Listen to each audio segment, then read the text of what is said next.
Welcome, happy Friday to you. We are at the Edward T. Berry Ice Rink in Boston, Massachusetts, on the campus of UMass Boston for some NEHC hockey. We got a doubleheader for you. Beacons action. We start with the women's side as the Beacons welcome in Salve Regina. Welcome into the booth. I'm Alex Barth. He's Matt Meisenbacher. And Matt, UMass Boston has stumbled out of the gate a little bit. They come into this at 4-8-4, but good news for them. Conference play hasn't been an issue. They're 3-1-2, and they welcome in the struggling Seahawks today. They are just 2-14-1 and 1-5 in conference play.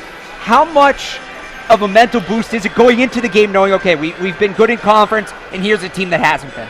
Both teams come into this really in need of a win, both on winless streaks. Beacons have lost, or I should say haven't lost, but have not won their last 8 games, and the Seahawks have not won their last 6. And both teams looking to get off the schneid here. You know, it's a little tough, Alex. At this point in the season, you know, late January going into February, this is really the doldrums of the season, and you know, this is really where you have to dig deep. You're getting close to playoff time here. Points become very crucial, and in a game like this, both teams coming to the ice knowing that walking out of here with 2 is really going to help get them on the right track going into the final stretch of the season. And you can really look at it, and we will throughout the afternoon, in the context of the whole weekend. It's a home and home, yep. Friday and Saturday with these 2 teams. So is it unfair to say one of these teams' season will, for all intents and purposes, be over come Saturday night? Really tough. If you know, there's so many things I like about a home and home series. The one being is quick, a lot of memories, right? So anything that happens tonight is absolutely going to carry over into tomorrow's game. But yeah, you mentioned it. I mean, you cannot get swept here. No matter what, neither team wants to get swept. You got to walk out of here with points. And if you're the Beacons, starting at home, I think is an advantage because you're coming on, you know, Friday. You're healthy. You're just coming off your practice. You've got a full tank. And you're really going to want to step onto your own ice, establish dominance early. And if you can set yourself up tonight with 2 points, it's going to make things a lot easier for tomorrow night on the road at Salve Regina. These are 2 teams that the issues for them haven't necessarily come with stopping the puck. Those are both relatively low goals against averages, but putting the puck in the back of the net. So it feels like we could be in for a low-scoring one here today. Yeah, you look at the Beacons' point totals, and I think, you know, the coaching staff, the team would probably admit they'd like them to be higher. Beauregard, Peacock, and Bianchini at 8, 7, and 7 alike. And obviously, most of you know by now, Rachel Peacock out with an injury, working her way back. She's due back. She was close to playing this weekend, looking like she's going to need another week. But she's week to week. She's close to coming back. They need her desperately, and in the interim, they need somebody to step up. And you know, Beauregard carries a lot of the weight, but you look at players like Morrisette, Barry, Brown, Moritz. These are the types of players that really have to fill those roles, and they need somebody to get into double-digit point totals quickly. You mentioned short memory. These 2 teams have memory with each other just last year. They met in the NEHC quarterfinals. It was a victory for UMass Boston. Let's take a look back at that one.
Welcome back to the Edward T. Barry Ice Rink as the anthem is all set. Teams heading over to their nets.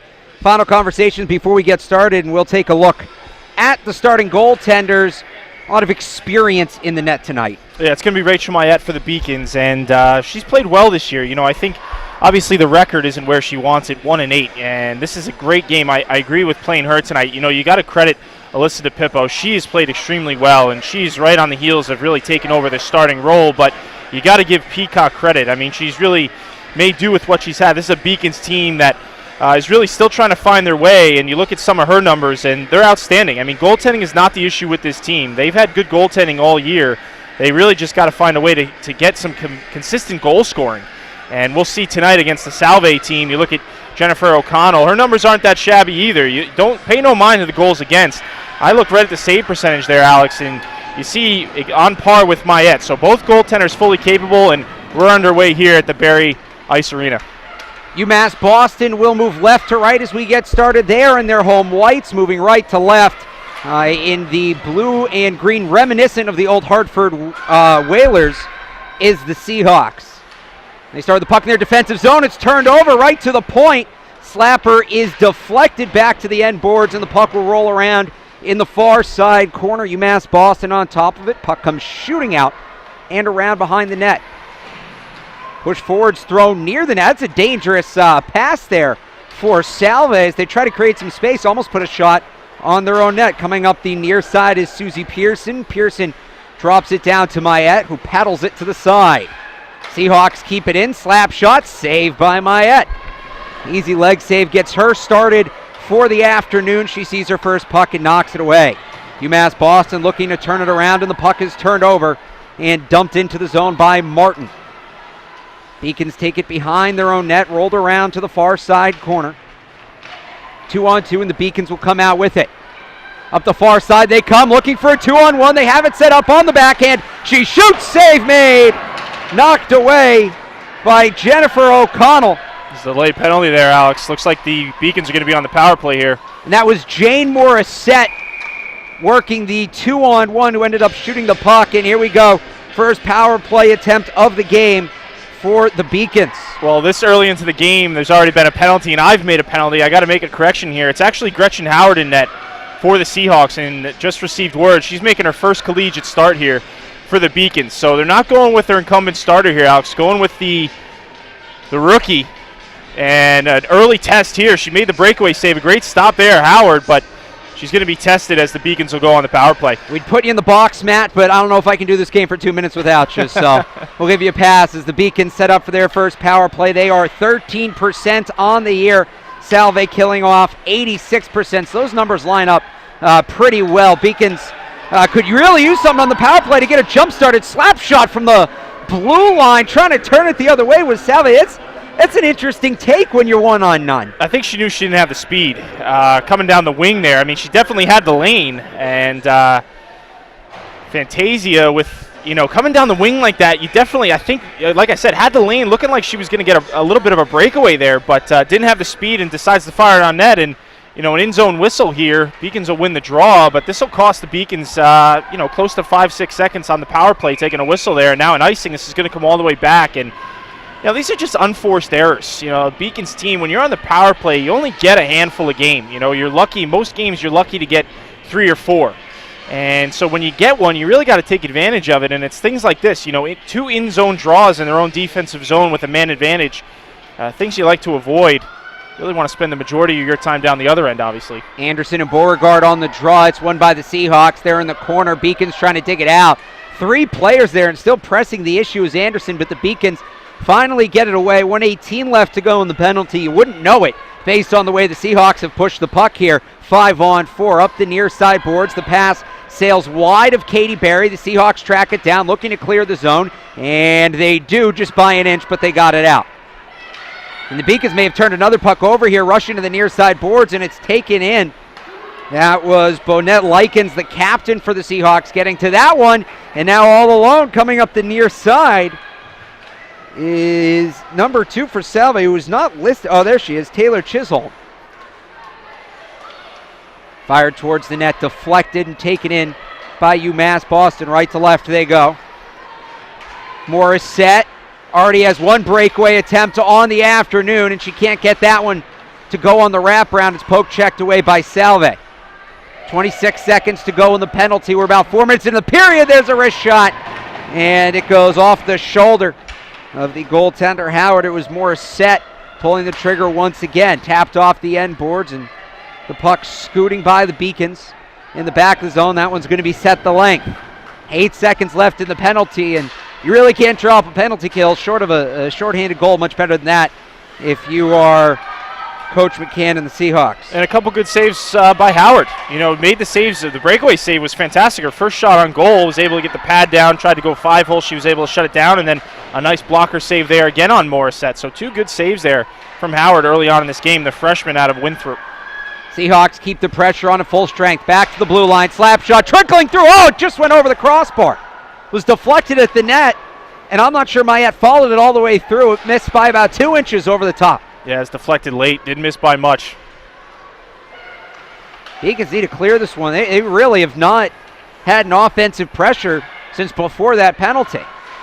Seahawks are going to grab this one right as it enters their zone. Beacons with a bit of a forecheck, but the Seahawks step out of it. 15:47 to go in the first period. Still no score in this NEHC contest. Fluttered into the zone. Will not be an icing. Battling in the corner. Again, it's 2-on-2, now 3-on-2. Ali Bianchi steps in now to make it 3-on-3. She's going to come out of this with the puck. Flips it back to the blue line, a shot, and Howard able to fall on top of it. She lost it as it hit the pads, but was able to keep it out of the net. Heavy shot there by Jetter. Puck came out of the corner and right into the wheelhouse. When you get a slow puck like that, you can really take an extra stride, step right into it. And you saw Jetter there off the wall was able to really get a lot of mustard on that shot. And Howard with another good save. It did trickle through there for a moment, but she was able to fall on it, create the whistle. And ultimately, a stop is a stop. You'll take him any way you can get him. It's Howard's third save of the game. She is tied with Mayette, each with 3 apiece. Beacons finally getting some offensive pressure on here. Taken in at the dot, handle, shot, blocker save made. It pops back out to the corner. It's the best look the Beacons have had all game. We have a player without a stick. It's a UMass Boston player. Looks like it's Bianchini. She's able to get it back here behind the net. Beacons momentarily were down 5-on-4. And the Seahawks grab it out of the corner. See if they can clear it. Kill off the Beacon attack. It comes right to Katie Bear. She couldn't get her stick on it. And the Seahawks finally get it out. Yeah, Seahawks have done that a couple times now where they tried to clear aerial, across the middle, up the middle, and I've seen it been intercepted 2 or 3 times now. I would think the coaching staff is going to want to change that. It's not recommended by any coaching staff I've been around to try to clear the zone up the middle. Usually there's a lot of traffic in there, and you've seen a couple turnovers. It certainly feels like they're passing more just to spaces regardless of where the bodies are. Yep. On the ice, and that's a recipe for disaster right there. Tie up along the boards again. Here comes another chance for the Beacons. They could have numbers here if they can break out quickly. Seahawks do an excellent job of getting back, and UMass Boston is just going to dump and change with 13:46 to go in the first period.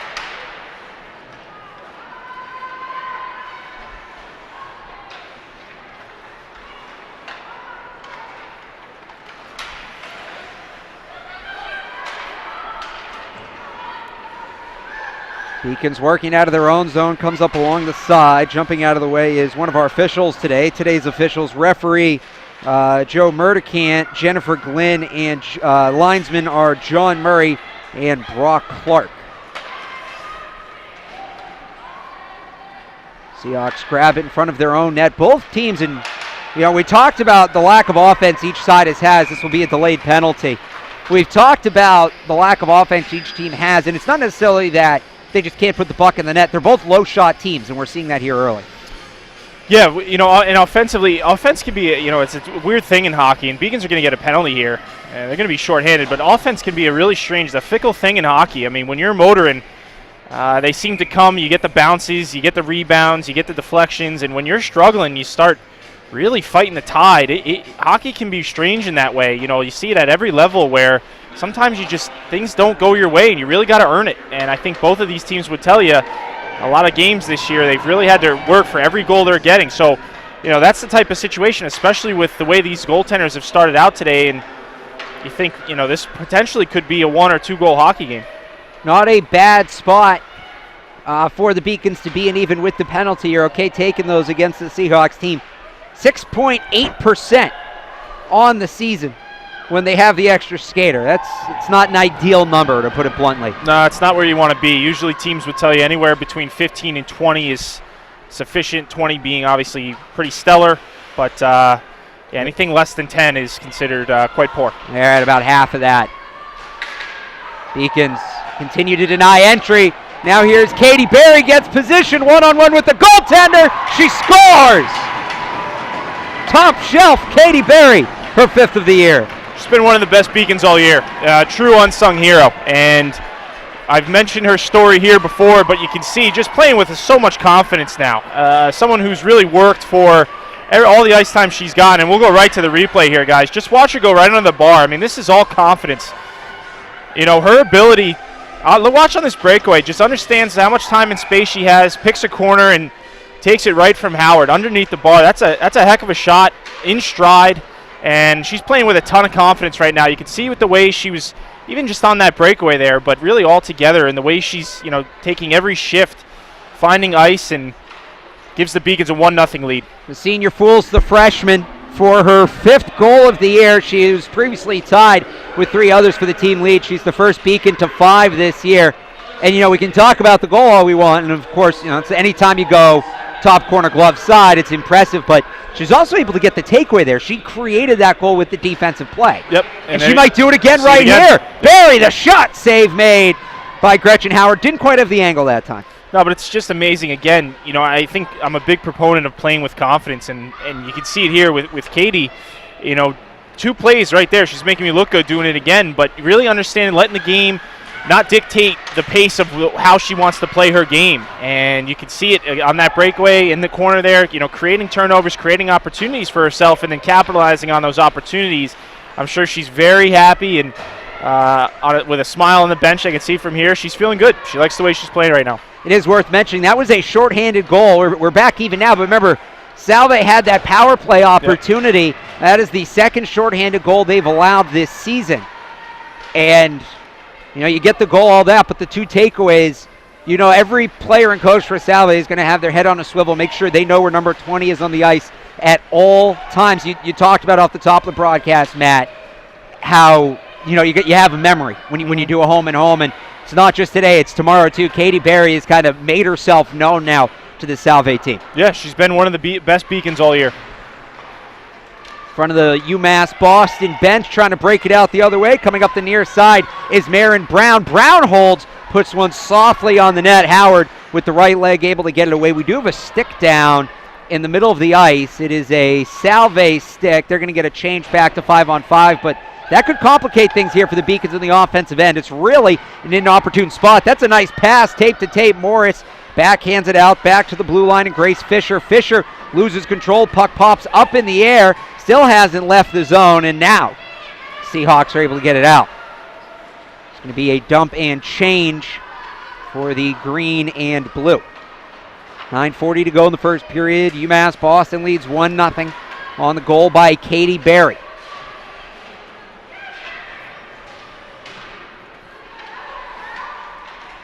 Wrapping it around behind the net, comes across the red line in the corner. Seahawks had it back for a second. They push it deeper down into the zone. Beacons were able to get it back. Wrapped all the way around the boards. Hopped over a couple of sticks. And now taken in by UMass Boston. Could be a 2-on-1 again. Help coming from the backside. Dangling through the contact still with the puck. Backhand pass to the front. Nobody home. Scooped up. And Seahawks lucky they didn't get called for a penalty there. Slap shot from the blue line. Deflected in front and knocked away. Still in the zone. And the Seahawks push it all the way back down, and that should be icing, and it is. Yeah, although Seahawks are going to have to come back here. This is an opportunity for the Beacons here. They got some tired Salve players on the ice, but you mentioned it, the odd man rush just didn't cultivate much of anything off of it, and then the penalty, I think the one you were talking about was a little before this one, but might have been a missed call either way. An in-zone draw here for the Beacons, and Seahawks desperate for a change. As Parent and Leffler running the 2-on-1 for the Beacons, trying to get it out of the corner. You know Salve's going to be desperate to clear, coming off of the icing. At the blue line, Saxer drops it deep into the zone. They battle behind the net. UMass Boston still with possession. Out to the blue line, wrist shot goes wide. They meet in the corner, puck comes back out to the blue line, shot goes wide off the sophomore Saxer's stick. Salve finally clears in a mad rush to the bench to get the change. Beacons tried to beat him on the backside, couldn't do it. Tried to rush that pass cross ice there, just missed. Had they been able to convert that transition a little quicker, might have been able to catch the Seahawks, as looks like this puck will go for icing. But go ahead, Alex. I was going to say, Salve was able to get that change off partially in part to the structure of this rink. It's a little different here where the benches actually extend into the zones, and their bench half being in the defensive zone really helped him out there. Yeah, and you know, for the Beacons on that transition, you know, there's a lot of traffic in the neutral zone and at the blue line with, you know, where those boards are positioned. So absolutely. Will be to the goaltender's right. Beacons win the draw. Colucci trying to get it out from the corner, turns it over, gets it back. Turns it over again, wrist shot, save made. Mayette can't find it in front of the net, it trickles behind. Beacons get there first and push it away. That, Mayette, you know, a little bit of skill, a little bit of luck that puck didn't go in. No, great save, you know, and this will go for icing, and it's going to come right back here. But, you know, a good stop there, and Rachel Mayette, you know, not afraid to take down that angle. You saw there, hugs the post real nicely, square to the puck, and forcing that shooter to make a decision. Whether you're going to pass or shoot, she's challenging that shooter. And a little bit of a rebound, but was able to corral it and get the clear. And an important draw here for the Beacon. Salve with a little bit of life. 6 saves thus far for Mayette. We got 7:25 to go in the first period. Salve wins the offensive zone draw. Players tumble to the ice. They keep possession. Now the Beacons get it back. Racing toward the back corner is Julia Nolan. We got another 2-on-2.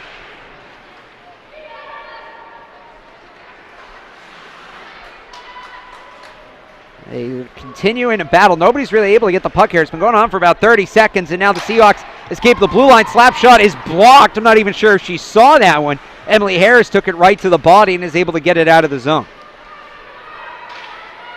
Really need this puck. They got to get a change here. Really need to find a way to get this puck close to the red line and back into the zone here. Salve's going to get a half change here. This is a crucial part.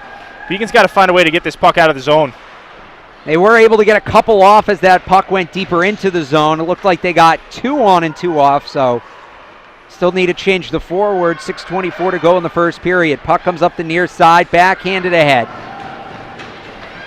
This is Nolan. She's on a long shift, skates into the zone, dangles across the crease. Was looking for Jane Morrisette, but couldn't get it on her stick. Beacons will change here behind the play as the puck comes out of the zone. Getting the puck fresh off the bench is Edie Moritz. Moritz turns it over. And now the Seahawks will dump and change. It's going to be a 2-for-2 swap for Salve. Wristed in towards the net. Freshman Howard chooses not to cover. The puck gets poked away right by the net as Howard had kind of let up. Puck loose in front. Moritz had it on the doorstep and it was knocked off her stick. Almost had to tap it. Yeah, Howard with the save there. There's a little bit of an in-between those aerial shots. She made the save, but the rebound was right in the slot. Unfortunately for her, defense was able to clear. Slapper echoes off the end boards. Seahawks first to the puck. Pass to nobody. Nice idea for that pass, but only person in the area was Erica Lund for the Beacons. Backhanded forward. The shot from Moritz, save made with the right leg pad, and Howard sprawls out to get on top of that one. Clock stopped with 5:04 to go in the first period. Yeah, and another good stop there for Howard. You know, anytime you've got a shooter coming into the slot, as a goaltender, you're trying to make sure you can see that puck, and oftentimes as it's being stick handled and released, you can lose it, especially with some of these colors. You know, the Seahawks are wearing dark green and dark blue. You can lose it for a split second there. Not saying that was the case with Howard, but Reminds me, some of these darker jerseys can make it a little more challenging for a goaltender when you're trying to get a read off a puck on a quick release. Especially the shorts aren't necessarily the same colors as jerseys. They're even darker. Right. So a shot about waist high to knee high is going to be especially tricky. Yeah, it can mess with you a little bit, and your eyesight is everything as a goaltender. You really need to, if you can see it, oftentimes you can stop it. And you saw there, that just reminded me, a shot from the slot there, a quick release. If you miss it for even a fraction of a second, can end up in the back of your net. Especially too, you've played plenty of games in this building, and an older building, it's a little bit on the darker side too. That's got to compound it. Yeah, and that's things as a turnover here. Oh, look at this save made, sprawling out Howard with the stop, rebound shot misses wide. Oh my, Gretchen Howard had to reach all the way back across the crease with her stick to seal that one off. Yeah, and Grace Fisher, oh man, I wish she would have taken a second there. She had an entire open net, decided to go with the slap shot, and instead decided to blast one right into the traffic. Had she taken a deep breath and perhaps held it for a quick second, she might have been able to wrist one in there. Not sure the slap shot was the correct option there, but a couple good saves by Howard. Beacon's trying again, backhanded towards the net. Howard, I think she's on top of it. Yep. And they blow the whistle a little bit late. Well, let's take a look back at that last save she made, though, the last time down the ice here. And it's not the first save, it's the second. Watch as she's on the ground, brings the stick all the way back across to cut it off, and then you talked about here taking the extra second. Yeah, right on the doorstep, and Howard had to be quick on her feet. A couple good stops there, but again, you saw the case there. Fisher maybe takes a second and just wrists one in there instead of slapping it. Might have herself a goal, but either way, a couple good stops by Howard to keep it a 1-0 hockey game. Beacons averaged 32 shots a game. They're already at 13. 12 saves for Gretchen Howard in her debut. Final minutes of the first period. Beacons with a 1-0 lead, but they've threatened the last couple times down the ice to add to that number.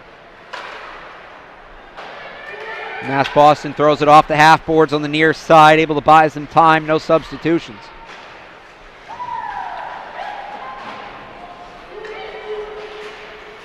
Nolan chopping away at it.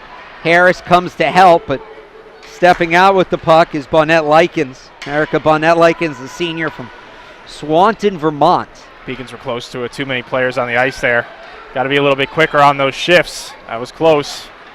Thrown on the net, knocked away with the stick. Mayette making that one look effortless. She's got now 8 saves tonight. 2.5 to play in the period. Seahawks looking for an equalizer here late. Trying to head into the dressing room, tied up. Out to the point it comes. Thrown towards the net. Mayette up to her feet, out of her crouch, and shoulders that one off to the corner. 2:10 to play. Salve makes a substitution behind the play. Knocked down in front. That shot was blocked, turned around, and the backhand wristed softly on the net. Mayette not surprised. There's been a couple turnovers a lot on both sides this period. You saw again there, Beacons with a chance to clear. Weren't able to do so. It ends up in front of their net. Now, fortunately for the Beacons, Salve hasn't tested Mayette too much. Maybe 1 or 2 saves that Mayette has been challenged on, but really got to try to limit those turnovers. And you see here, a chance to clear here. Let's see if they're able to do it. And they are.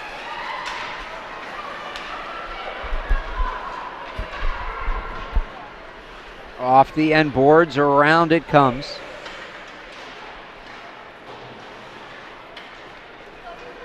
Beacons clear. Seahawks reset, thrown in, glove down. Leffler flips it into the zone. And Howard will grab it and stop play with 1:23 to go. Both teams going to make changes here. Looks like it's a full platoon swap for the Beacons. Seahawks are just going to go 2 for 2. And that puck came in off a little bit of a deflection. Hillner, I think her defenseman there for Salve might have gotten her glove on it just a little bit, and I think that's probably why the goaltender Howard was taking the whistle there. As it seemed like it was just a natural little wrist shot from the blue line, but I think it was tipped on the way in, and goaltender didn't feel comfortable playing it from there. Wristed and deflected at the blue line. Coming back to the dots and taken in by the Beacons. Megan Gear was the one who got in the way.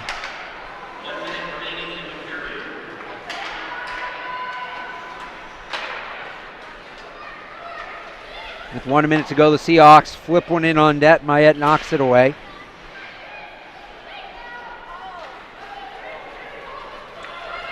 Over the red line. In on her own, holding the stick off with the backhand. That was Colin Parrott. Another shot. Puck's loose in the crease. And again, Howard able to fall on it. And yeah, she's allowed one goal, but so far, impressive start for the freshman. Yeah, another good save. I think, Gallucci, a great job getting that puck through. That's one of the reasons she's so good as a defenseman. Both ends of the puck, offense and defense. But you saw there, a slap shot, got it through.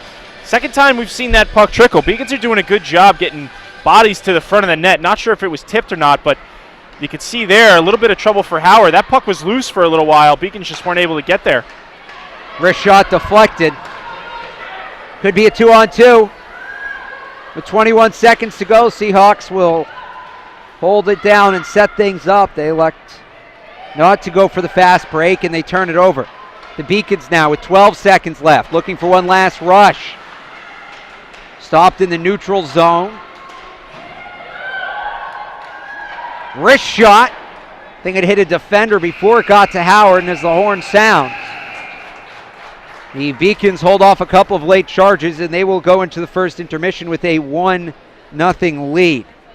And a couple good saves there. Howard did a really nice job. Her first collegiate start, and not sure how many shots on goal. We'll have to see how many shots she had in that period, but did a really nice job on a lot of those, redirects. And you saw there late in the period, a couple where she might have been partially screened. Other than the one goal, had a really nice period and a good start to her collegiate career. But right now, we've got Seth Orensky. We're going to send it down to him. He's got Coach Berman here after the first period. Drama head coach Lindsey Berman. Coach, we'll start with the shorthanded tally. Katie Barry's scoring touch this season has been unbelievable. What has been the biggest difference between her first 3 years and this senior year? I think gain of confidence. She has it now, and she worked 3 years. I use her as an example all the time. She worked 3 years for this, and she's really paying off for her. Salve going with the freshman goalie. She's seen over 15 shots. You probably could have had 2 or 3. Do you need to change your approach, or is it just a matter of continuing to put the puck on net and hopefully get that second and third? I think continue to put the puck on net, but we have to go to the net harder. A lot of those rebounds are sitting right there, and we're waiting for it to land on our stick. So we're going to talk about that right now. Thanks so much for your time, Coach. We'll head back up top. Thank you, Seth. Well, right now we're going to take a look at why men's hockey's top line has been so successful. We'll bring you a little bit of behind-the-scenes look here on the Beacons Broadcasting Network.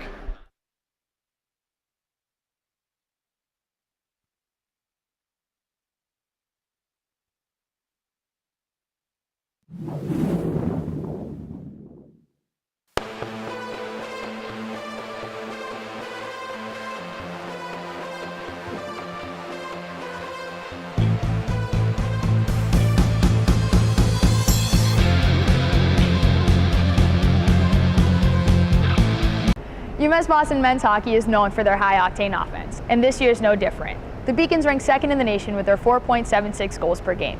A huge part of their success is credited to their top line. Senior Colin Larkin leads the nation in points, sophomore Nolan Redler is first in goals, and freshman Zach Bross paces all D3 freshmen in points. Hi, and welcome back to another edition of Behind the Beacon. I'm your host, Gigi Braga. This week, we caught up with the Beacons' white line to discuss how they developed into one of the top lines in all of Division III. Zach Bross is the muscle on that line. He's the power forward that's going to really finish hits. He's a great first forechecker, finishes a hit clean, very heavy on the puck. And you've got Colin Larkin. I think he's one of the best skaters in our game at our level. And Nolan Redler may not be the biggest or the best skater, but his hockey sense is through the roof, and I think that's why they complement each other so well. Right off the bat, we've been working really well from the start, and then even coming back after Christmas break, we didn't miss a step, and just we know we have to score goals, and our team relies on us to get points, and so we've been working to do that every game. Coming in, Coach, it sounded like he had a lot of expectations for myself and for the line, and so coming in right away, it was a little bit of pass-first mentality with playing with these two. Nolan came out hot and scored a lot of goals right away, and Colin obviously knows how to score from his past few years, so a little bit of expectations. It was a little scary at first, but the preseason game we played well together, and then right off the bat it was pretty good and felt at home on this line. Honestly, I don't think I've ever scored this many goals in my career. With Zach coming in, Zach's been a really good playmaker. But, I mean, honestly, I think it's more all of us just getting the puck to the net, and I just so happen to be the one banging home the majority of the rebounds. But on any given night, that could be any one of us. Next year, I could have 6 goals and Zach could have 20. You know, it's not that I'm being targeted or anything. It's more just I've been the one crashing their rebounds. Next year, he could be the one crashing my rebounds. Yeah, I think the hot shot's a really good fit for our line just because, you know, he's a big body. He's really good in the corners. He's good at protecting the puck. And I think we just win a substantial more amount of battles this year than we did last year, which helps lead into more offense. No, I don't think it's particularly a guy having a big night. I think every night we expect to produce offense, and we just go about our business the same way every game. It's no different if a guy's having a good night or not. It certainly helps, but I think the business and the mentality is the same every night. I think the ability to make plays has given us success this season so far, and also the success of the other lines kind of take the pressure off us and give us a little more freedom to make plays and get chances. Colin Larkin is the engine that drives that line. He drives our team. His leadership has been incredible this year. I think he's the best player in college hockey, and he's centering, certainly our best line. And I think he's proving it on paper with, leading the country in scoring. I think my mentality is I have to push myself and be the center of the line and push the wingers and kind of drive the pace. But like I said, I've always been playing with good players, and they're able to make plays. And I know if I give it to them, I'll get it back. Or if I give it to them, they'll put it in the net, and that's a good feeling. And I don't think my mentality has changed. I think my leadership role in the team has obviously changed, becoming the captain, assistant captain last year. But with the line, it's just building chemistry and trying to make a play every time. A lot of times we end up in the same spot because we sort of think and play the game the same way. So guys are near each other, just easy to make plays, bounce the puck off each other, get it moving, and just expect the guy, as they've been saying, to get where he needs to be and do what he needs to do. I'd say it's so much as building trust as figuring out where they're going to be, almost getting a feel for them, right? Yeah. Would you say, rather than trusting them, knowing where they're going to be on the ice and stuff like that. Luckily, they picked our school and our program, and having that carrot of playing with, I think one of the best players in the country, and Colin Larkin was certainly thrown around in the recruiting process to Zach, and he had to come in and shape and prove that he could play with him, and he certainly has.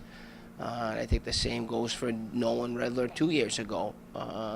He was a sought-after recruit for us, and knowing that his potential and the points that he put up could, really mesh well with a guy like Colin. So it's certainly something you talk about in the recruiting process, but at the end of the day, it's got a lot of things going to fall into place to make sure it's a fit. I really don't care. As long as we're winning games and the line is performing, and really as long as we don't have a minus, I don't care how the game goes. If we win and we're a plus, it was a good game for us.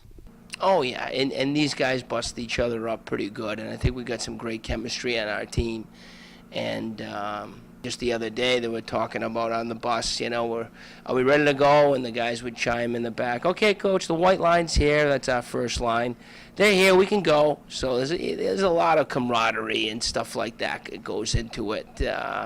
But we've got some great secondary scoring this year to complement a really productive line like our first line. And, I think that's really a testament to our success up until this point. The Beacons return home this weekend as they host the University of Southern Maine and New England College. With only 8 games left, they sit just 1 point behind conference leaders Norwich University. I'm your host, Gigi Braga. Thanks for watching.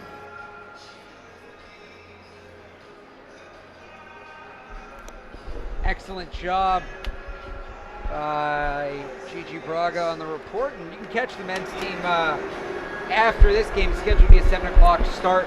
Keep you posted on that. They will take on University of Southern Maine. Can you all hear me? There we go. Okay. That did it. All right. Anyway, as I was saying, you can catch the men's team against Southern Maine after this. The first period intermission show is brought to you by Current Solutions Electric. With over 20 years of experience, Current Solutions Electric is more than just an electrical and telecommunications contracting company.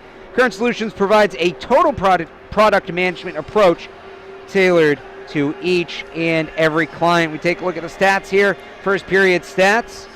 And the shot total a little closer than it feels like.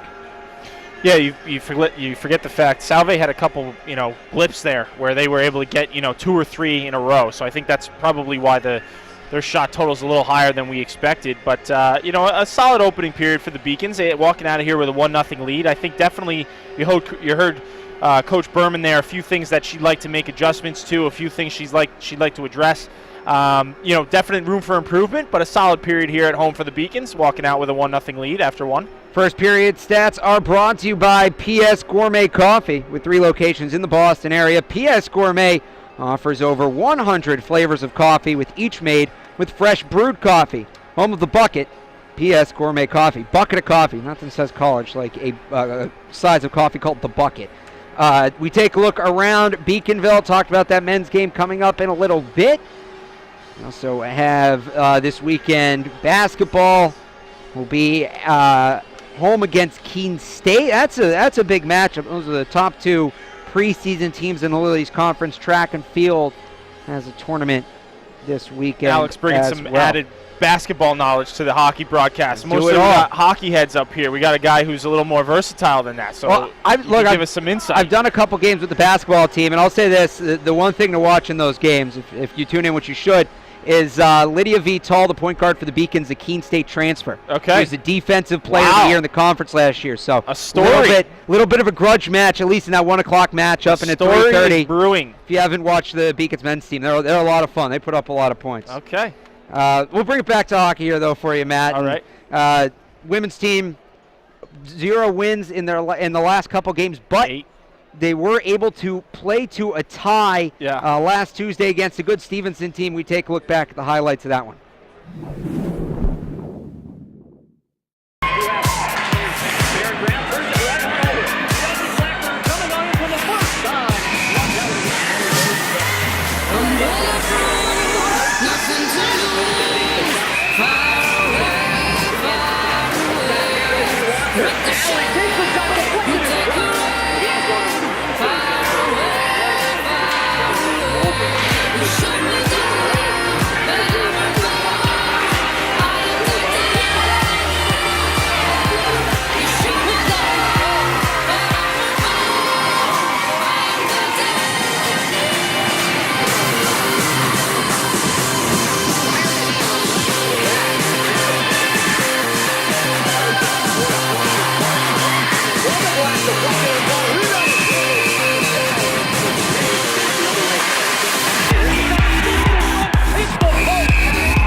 All right, so the Beacons may be in search of their first win in 8 games here today. If they can't, they'll have another chance tomorrow when they travel to Newport for the second half of this home and home.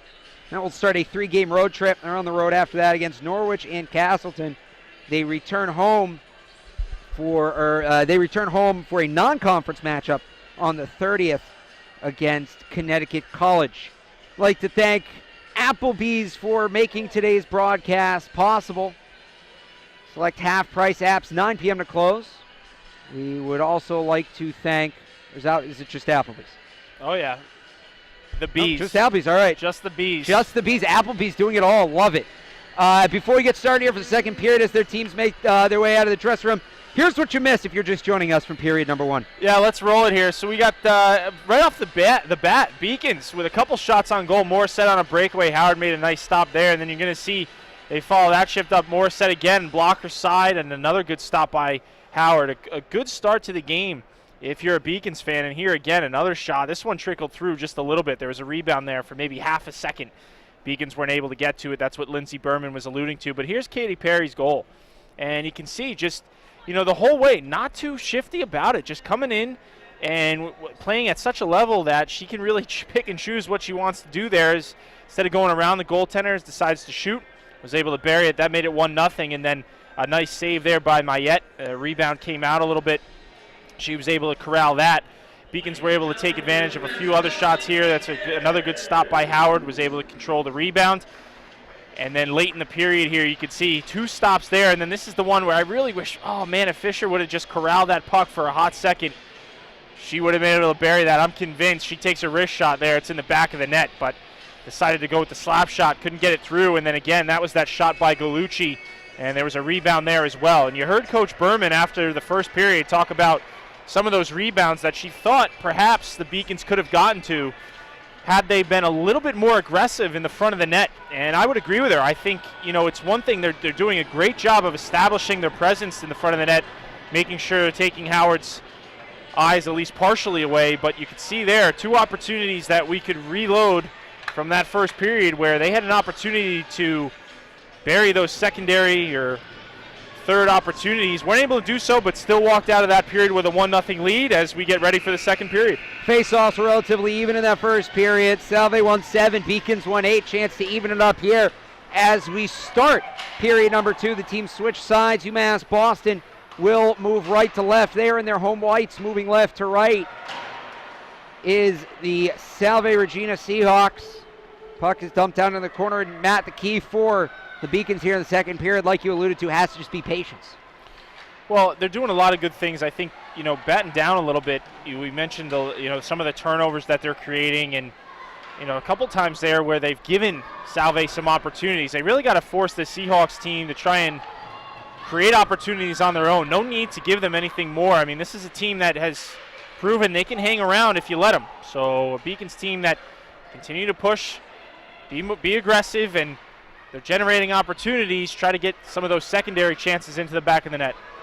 Nolan with the puck along the near side board, sends it out to the blue line, wrister towards the net. I think the goal was for that puck to be deflected, but it went all the way to the boards untouched.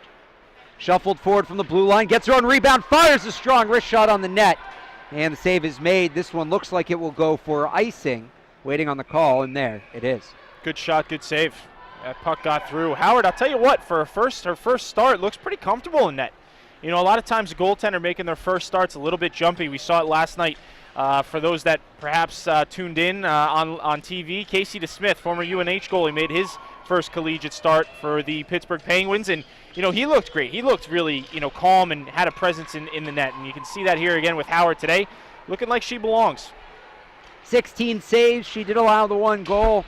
Her counterpart, Rachel Mayette, 11 saves, and she still has a clean sheet.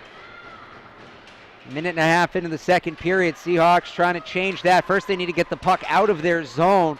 The one-on-one battle is won by Salve, dumped diagonally, and that puck really had some hang time to it. Hit the boards on the fly from outside the blue line. Thrown in front of the net, nobody home. Unable to clear it off the backhand, and now the Beacons get it out.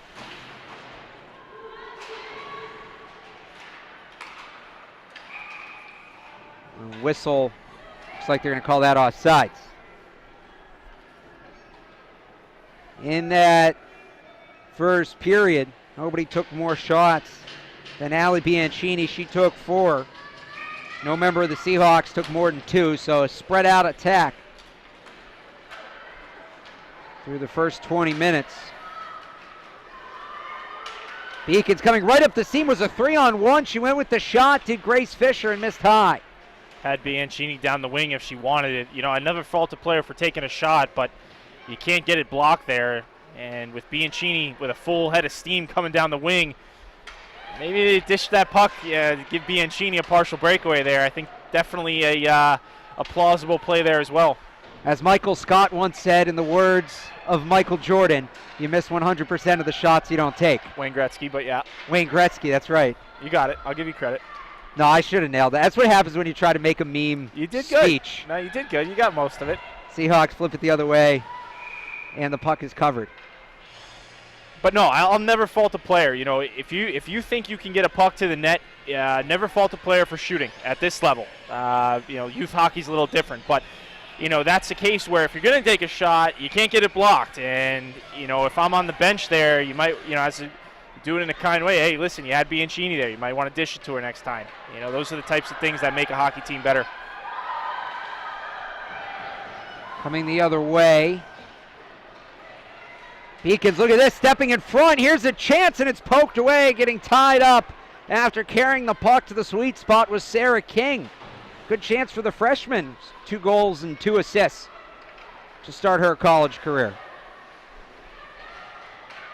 Beacons keep it in the zone here, but it's going to be 1-on-4, so puck's taken away pretty easily by the Seahawks and sent into no man's land. Echoes off the far side boards in front of the Beacons bench. Back to the near side, tape to tape. Now up the seam, looking to set up the 2-on-2, and Seahawks can't do so. It'll be a dump and chase that the Beacons win the race to. Seahawks get a change. Pass between the legs.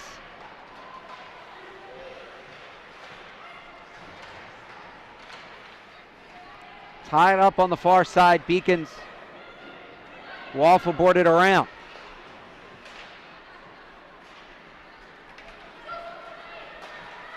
Cross the red line into the zone. It's a great pass there. Trying the self pass off the receipt was Emily Harris, but it was knocked off of her stick. Here's Harris still battling for the puck. Gets out positioned. Puck flung out to the blue line. Wrist shot, save made into the gut of Gretchen Howard, who draws the whistle. A great pass there earlier that gave the Beacons this zone entry there. Julie Nolan, one who we don't talk about probably as much as we should. You saw there, put that right on the tape. And in stride in the neutral zone. That creates for such good transition. Emily Harris, I think, tried to make one too many moves there. Would have liked to seen her take that wide, but a nice pass from Julia Nolan, and Beacons with a great opportunity there. Colucci ended up getting a shot on goal. Howard with another nice save. 1-0 on the lone goal. Angles cut off. Good job hugging the post by Howard. Rebound slap shot goes off the end glass. Now coming the other way, it's the Seahawks looking for a chance. Are we going to get a whistle here? As going sliding into the boards is Chisholm. They're going to call it all clean. Taylor Chisholm was all alone. Defense caught up from behind and forced her to the ground. Well, I like the way the ref played that. Got down, crouched down, made sure that there was no tripping, and made a no call. And good on him making a assessment. Sometimes the referees are you're almost forced as this puck will go out of play. As a referee, you're almost forced to make that call. A player like that and that type of scenario. But I like to see referees who call it as they see it. Nothing's automatic, and that was a case where there was no whistle.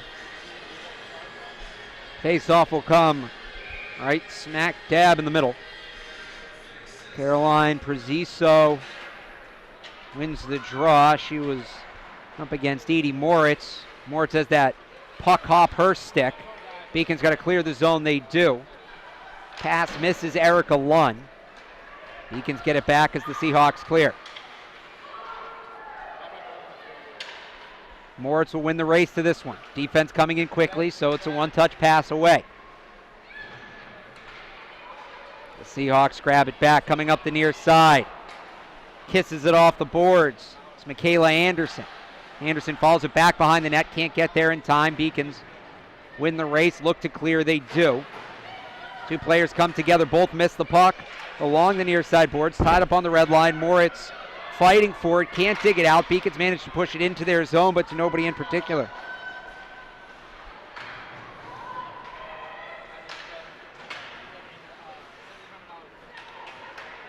Gaining her own entry is Katie Berry, but she can't get much further than the Beacons logo shy of the blue line. Here's Seahawks, wrist shot, deflected, follow-up, can't get her stick on it. It was an excellent follow-up chance there for the Seahawks, and just a good old textbook whiff from Rebecca Hastings. Jeez, that was a risky play there, right in the front of the net. Gallucci was trying to take some real estate on the far side, and my head whacked the puck away into the corner. Beacons have to reset there. A little bit of a miscue between D and goalie. 13:20 to go in the second period. UMass Boston leading 1-0 off the first period. Shorthanded goal by Katie Berry. Berry has been relatively quiet since. Kissed off the glass, back into the Beacons defensive zone. Mayette had her hand up for icing. Official agrees. The clock stops with exactly 13 minutes to go in the period. I'd like to see Beacons get a spark here. A little bit lethargic here in this second period here. 13 minutes left, and 1-0 lead at home, a game that really should be yours. You've got an opportunity here for 2 conference points. Just a little bit lax right now. I'd like to see a little bit more energy out of this group and really put it to this Seahawks team, who, by the way, is doing a fantastic job. Their goaltender is making some good saves, and you know their record, only 2 wins on the year, but this is how a team like this wins hockey games. You hang around, you keep it close, and next thing you know, you get 1 or 2 late, and you walk out of here with a tie or with a win. Again, Seahawks 2-14-1, 1-5 in conference play. The Beacons 4-8. 4-8-4, pardon me. 3-1-2. I can't say numbers right now. In the NEHC. Beacons keeping the pressure on in their offensive zone.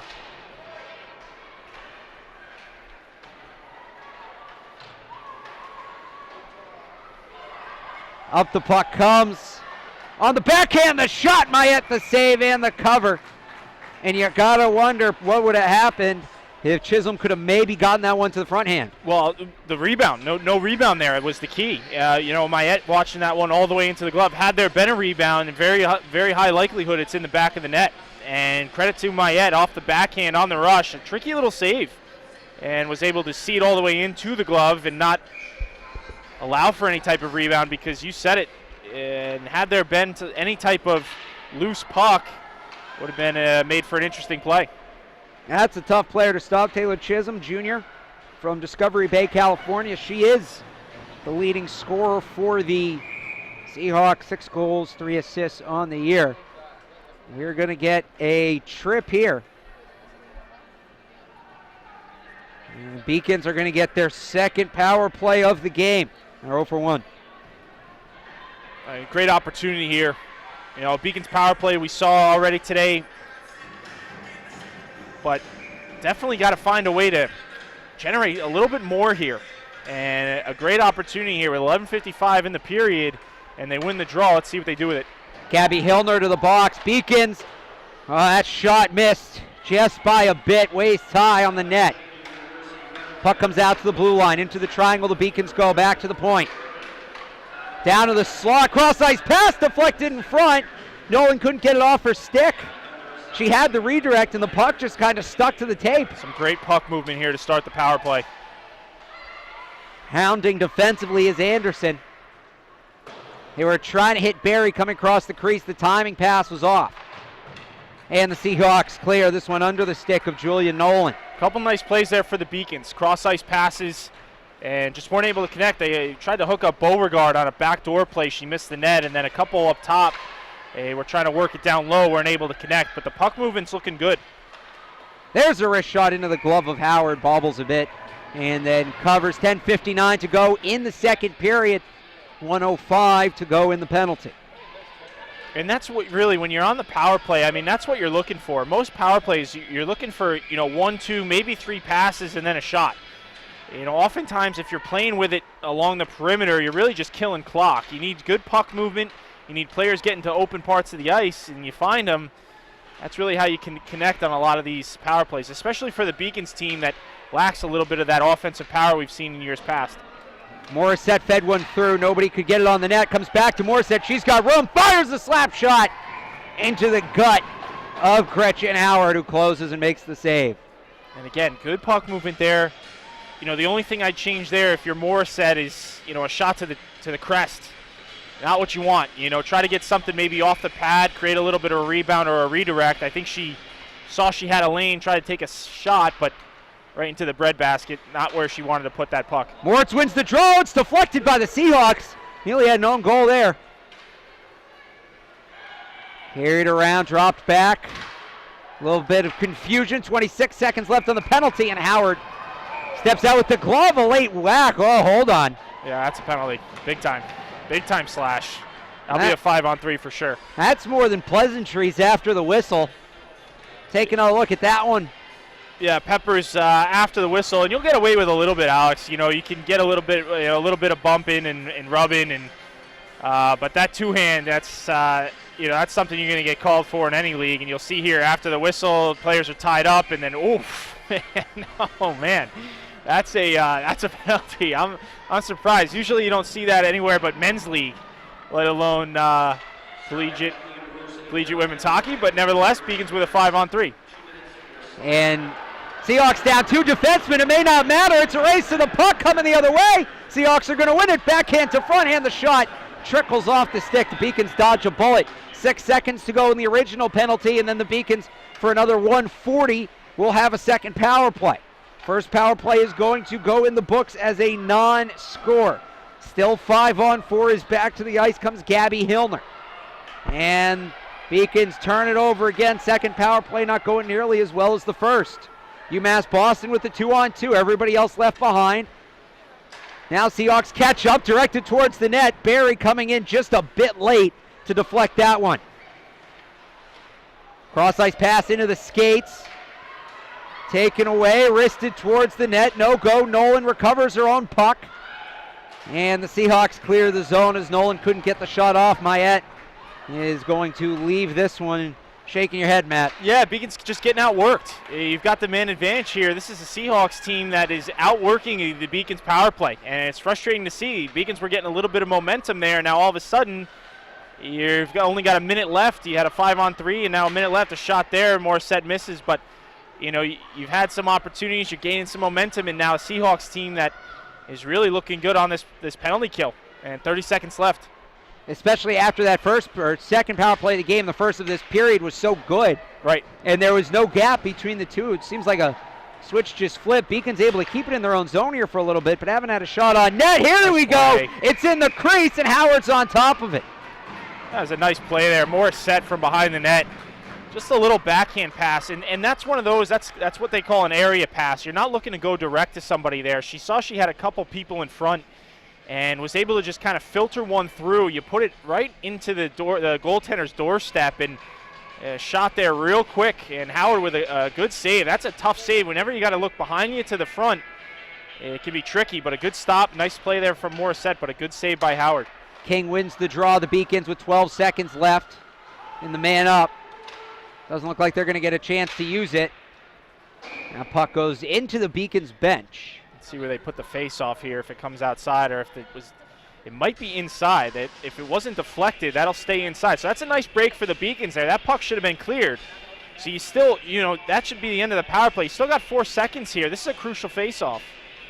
4 seconds, and then, I've had coaches tell me, I don't know how you feel about this, Matt, the most valuable part of a power play can be the time it takes for the person to get from the box to the zone, because the team's kind of emotionally, they've gotten through the power play, they see it off the clock, but there's still technically a 5-on-4. Well, not only that, but there's adjustments that need to be made. You're gaining a player, so your coverages can change a little bit, and oftentimes you see it sometimes in the NHL, a team will take advantage of that. They'll actually shift their power play, move their formation, and it creates a little bit of confusion as to who has who. You have a double team somewhere, and someone's left alone. You see it from time to time, and you're absolutely correct. You get a little bit of bonus time there on the power play, even though it's 5-on-5 in some cases, but not the case here. And again, Salve with a nice job on the penalty kill. Still 1-0 hockey game. Flipped by the ref and down into the zone. Salve's going to use this time to get a much-needed change. Beacons trying to turn it around, catch him sleeping. It's going to be a 1-on-2. for Emily Harris, and she loses the puck entering the zone. Flipping it around is Katie Jeter. And they're going to get her for the offside. Yeah. Just, again, a little bit off. Not quite on the same page. You see the girls talking about it here. And, it's been a little bit like this all game. They've had a couple good shifts. Obviously, the 1-0 lead, but just seemed to be just a little bit off in the transition and zone entry and some of these breakouts. Just not really on the same page quite yet. Seahawks are a team that, on average, gets outshot by 20 shots a game. They are. You see it there again, Alex. That's an easy pass. And instead it goes for an icing. That's, Colucci's got to be able to make that pass. This is college hockey. On a breakout, that first pass is so crucial. And you can see there now, instead of an in zone entry or even a scoring opportunity, comes all the way back down, and you've got an in zone draw. And she knows. You can see by her reaction, she knows she's got to make that pass. But those are the little things that oftentimes can either dictate whether you're going to win or lose a hockey game. And the possessions, the quality of possessions, you can tell, like I was saying there before the icing, the Seahawks are a team that on average gets outshot by 20 shots a game. Shot numbers 26-25. Beacons are just +1. Right. And that's not a number I think either of us or anybody in here expected coming in. Yep. I'd like that to be definitely more than 1, I would say. Let's put it that way. Seahawks numbers on the season, they average 21 shots a game. They allow about 41 shots a game. I'm sure that's an area they would like to minimize. If you were to talk to a Seahawks coach, I'm sure that's something that they recognize and would like to change.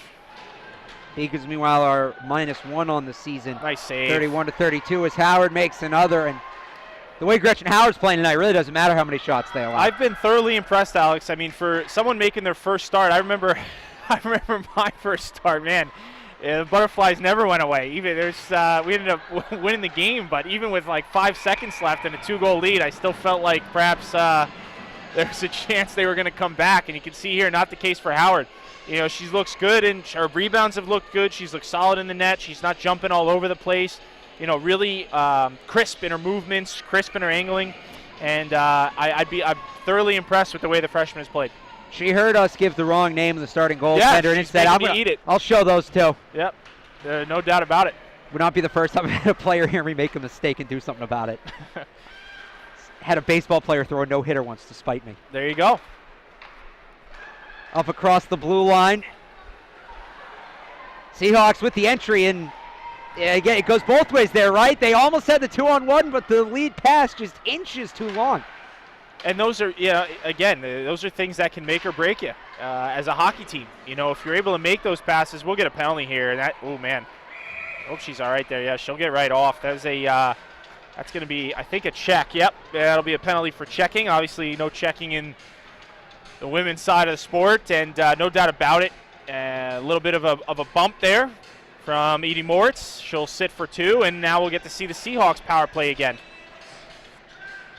Doesn't look like she's in too bad a shape. Training staff briefly talking to her, but she stays on the bench.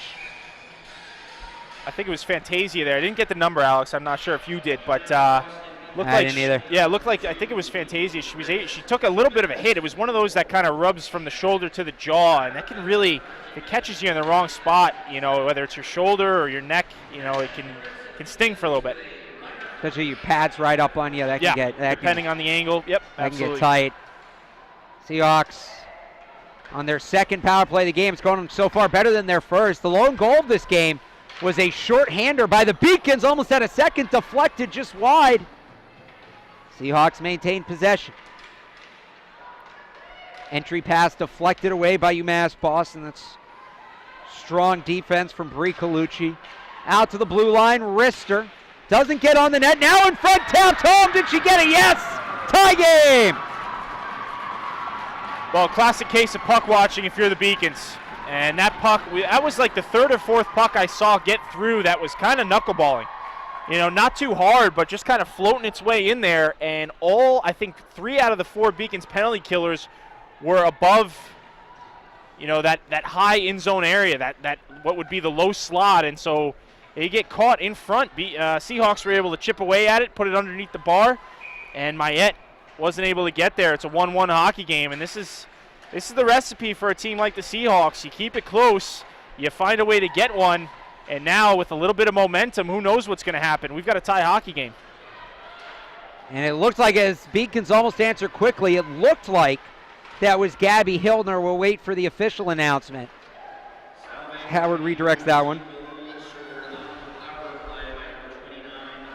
And it was Hillner.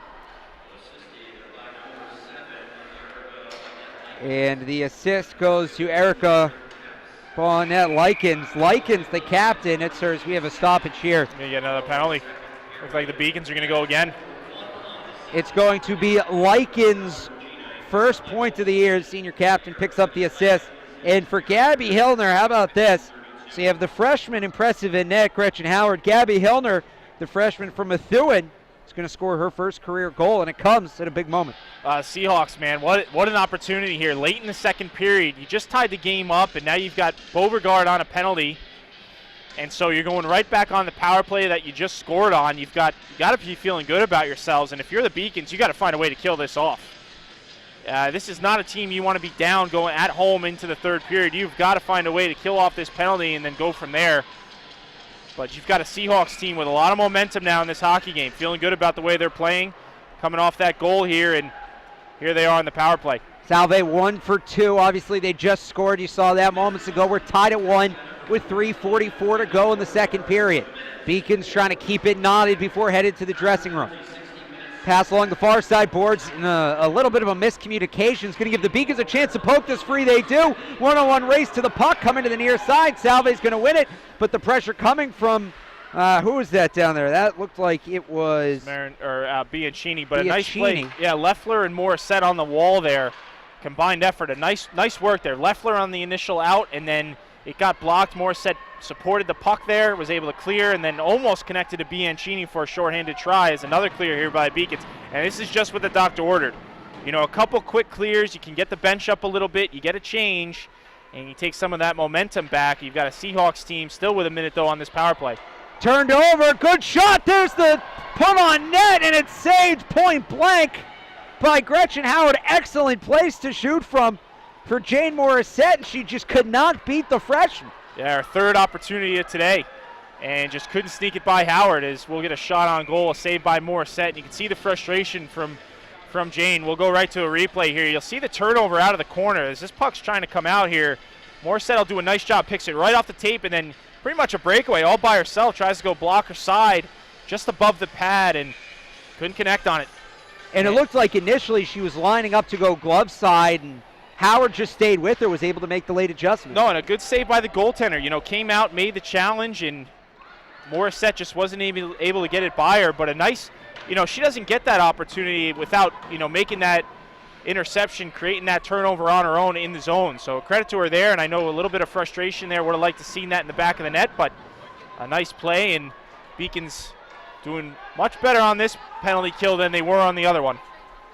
18 seconds to go. They've had 2 penalty kills. One ended in a shorthanded goal. The other ended in a goal for the Seahawks, and we're tied at 1.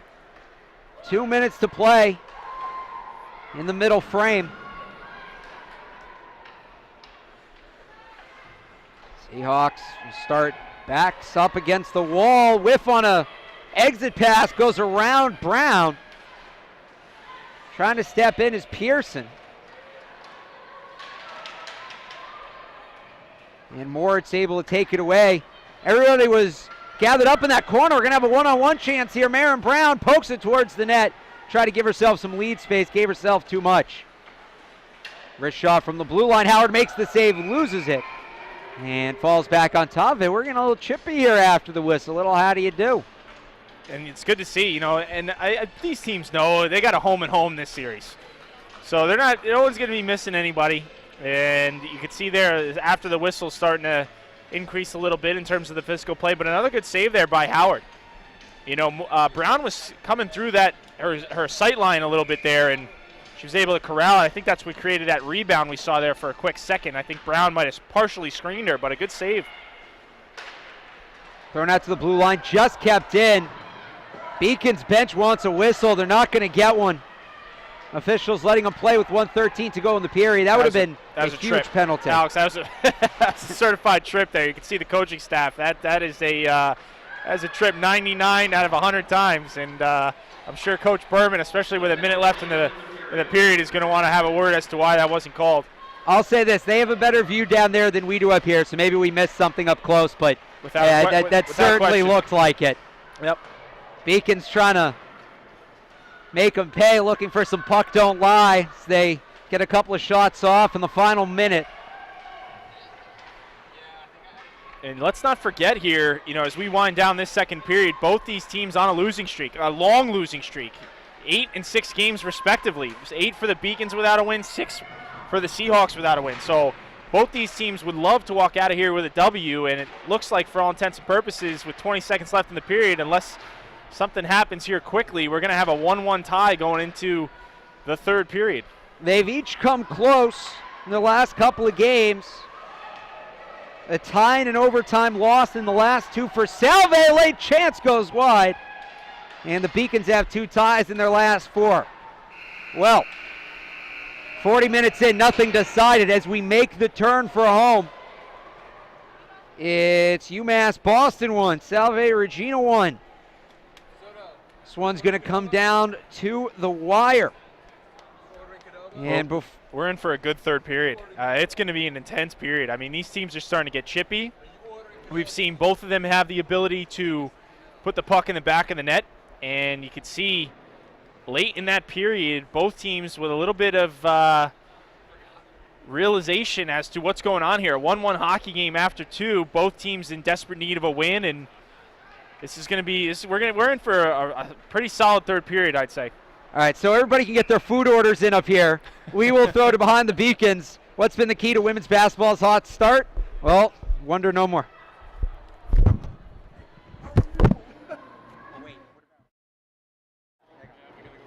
All right, before we get to that, hang on real quick. Seth Orensky is down ice side.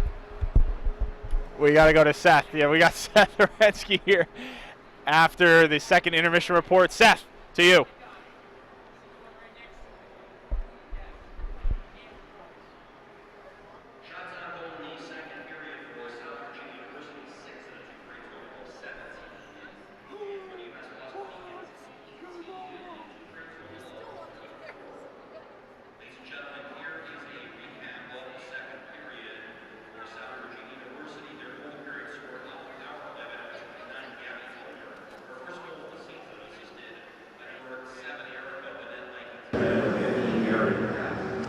Joined by head coach Lindsey Berman. Coach, we'll start with the good. Janessa Hernandez making her collegiate debut, got a couple shifts in that second period. Looked pretty good. What does it mean to get her back and then maybe Rachel Peacock in the upcoming weeks to help the offense? It helps tremendously, and both of them are goal scorers, so if we can get them to start putting the puck in the net for us, it'd be great. Penalties did not help you in that period, both those called against you and those that weren't called for you. What do you need to do on special teams? You've created good chances on the power play, haven't been able to finish, and then of course they get that late chance and they're able to capitalize.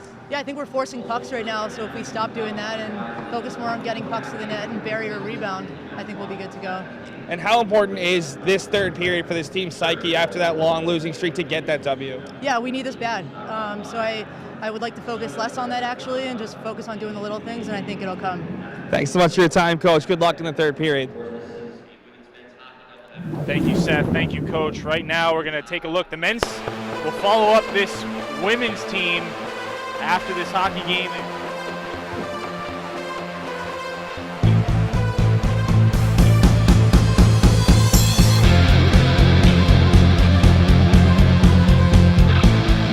UMass Boston women's basketball is off to their best start in program history. The Beacons are 13-1 with a program record 12 straight wins. And what makes their success all that more surprising?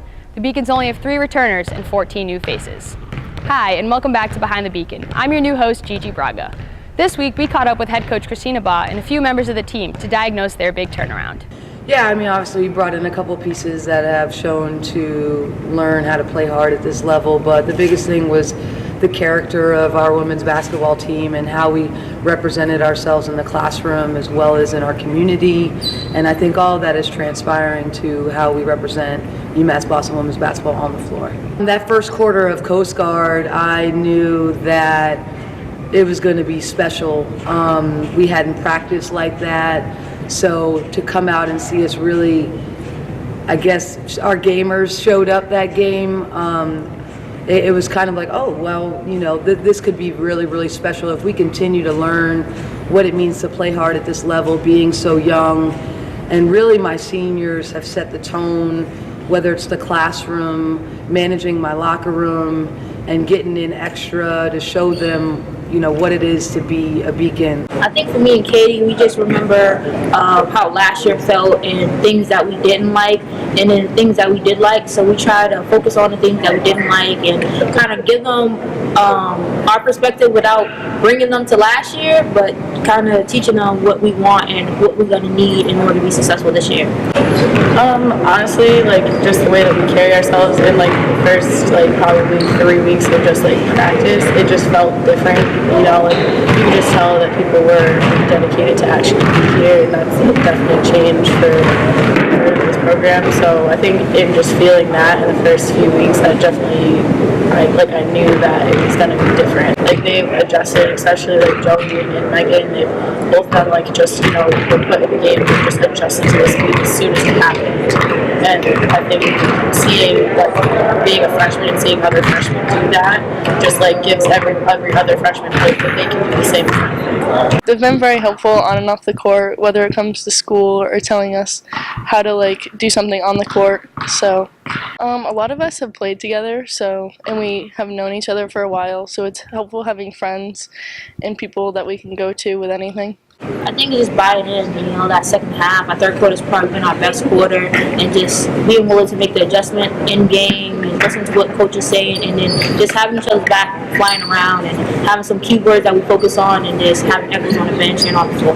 We've made really good adjustments during timeouts with myself and my staff, and the kids have really bought in. Obviously winning helps that, but we make a couple small adjustments defensively, and when we lock in and do it, I think they end up winning games for us. I think you just continue to trust coach, and you just buy into the process, and you think of the bigger goal. You know, there's so many people every night. There's going to be somebody's night, and when you think of the bigger picture, then you don't really worry about yourself too much. Every night a different kid is stepping up and showing the world what she can do, and showing our program, you know, how valuable she is. And that could be the last kid on the bench and how much she cheers, or a new freshman getting a look for 8 to 10 minutes and showing some numbers. So I think that makes us dangerous, that most people can only go 8, and I think we have a bench that we can go 12 to 13 kids. Being able to not just have like 7 people, like literally have 7 people that could even play in practice, so we have to play against coaches or bring other people in, and actually having like subs, and we can actually play 5-on-5 and get reps in like actual game speed. That is a huge difference, especially for like to be able to build our bench as well. It's not just game day that people can get experience; they can get experience in practice as well. Women's basketball will resume play on Saturday, January 13th, as they travel to Western Connecticut State University at 1 p.m. The Beacons will play 10 of their final 11 games against conference foes, including 2 meetings with in-state rivals UMass Dartmouth. I'm your host, Gigi Braga. Thanks for watching. The second period intermission show is brought to you by Current Solutions Electric. With over 20 years of experience, Current Solutions Electric is more than just an electrical and communications contracting company. Current Solutions provides a total product management approach tailored to each and every client. As we take a look at the stats here at the second period break, shots still close, and that's kind of what's getting the Beacons right now. They're not making the most of their possessions. Well, not only that, look at the shot totals. I mean, 34, you got to find a way. I understand Howard's playing really well, but you got to find a way to get more than 1 goal with 34 shots on net. I mean, that's not how you win hockey games. But you can see there, as you said, you know, both teams have had some opportunities. On the power play, Salve 1 for 3, Beacons 0 for 2. And, you know, I think this is probably what Salve tried to do walking into this hockey game is, you know, I've said it before, keep it close. And now you've got basically a 20-minute hockey game. You're tied after 2 periods, and you've got 20 minutes here where if you're able to score late, you can walk out of here with a W. But a Beacons team, you can see the frustration from Coach Berman. And I think a Beacons team that recognizes they've got a little bit more to give, and they're more talented than they've shown here today. So stats aside, I think you've got a hockey team that understands what's at stake and is trying to find a way to win a hockey game. The second period stats are brought to you by the Mutual Beef Company. Are you hosting a tailgate or barbecue? Head down to Mutual Beef Company's butcher shop in Roxbury for the finest available meats. Take a look now around Beaconville. Again, we got the men's hockey game against Southern Maine up after this. That will start approximately 30 minutes after this one. It's slated for a 7 o'clock start. We may, knock on wood, be okay time-wise. And then the tomorrow men's and women's basketball doubleheader against Keene. You just heard about that. Fine reporting, as always, from with the storyline. With storyline, Alex. Giving all everybody... That's just a storyline. There's all kinds of What else? I storylines. mean, you got any more insight there? We got to give these people a reason to tune in tomorrow. I mean, it's going to have conference tournament implications. I'll say that. Oh, wow. Standings all still close, so. I'll tell you what. Throw the laptop on, have it on in the background, or tune in full flight. We don't care, but that seems like something that's must-watch TV. Absolutely. Always is on beaconsathletics.com. Always is. I was trying to think for a second. I was trying to remember if I'm calling those games tomorrow. I was going to give a little shameless plug for myself, but I'm not. So I should still watch them anyway. Anyway, last time you'll see the men's team in a little bit. Their last time out, an exciting game, 4-3 win over Hobart. Let's take a look back at that one. He's done the whole circle of the ice. He'll feed it deep. It's in behind now. McDougal, right, across the goal. No score! Jonas Topel redirects. Assist number 12 for Lawson McDougal. Side now, gains the red line. He'll dump in. He'll follow the puck. Power play, 32 more seconds. Hobart. The goalie McBurney steers it inside. And they have a chance for an odd man rush shorthanded here. It's Chucklin coming in. It's a 3-on-1 shot, save, rebound, score. That was just complete miscommunication. And it's a good thing. Big screen in front of Oppinger that time. Good power play, UMass Boston. Knockber walks in, shot, score. He came in from the right circle, and Nolan broken up and break back the other way now. It is Bistido on the right wing side. Haskell in over the line. Haskell fires. Goalie couldn't find it. Score! Haskell fired that in, and the goalie, he gets hauled down. And back the other way comes Riley, who scored the shorthanded goal. Riley ahead to Larkin, dangerous scores. Larkin for Riley, shot and score. Tyler Sipperlin was the third man in, and he took the pass on the right side and puts the Beacons. Different can't clear. McNee right wing corner, 10 seconds left. Out of the right, McNee, shot, save, rebound, score! Zach Sternberg ties it up with 5.5. So it's a little snowy along the boards. On the right wing side, Topel has Denicourt. Topel fires, blocked, hits it back. Topel sends to the front of the net, broken up, and threw it back out of the left wing side. 2-on-1. Here's a 2-on-1 left wing side, and the shot saved, stuff, rebound, score.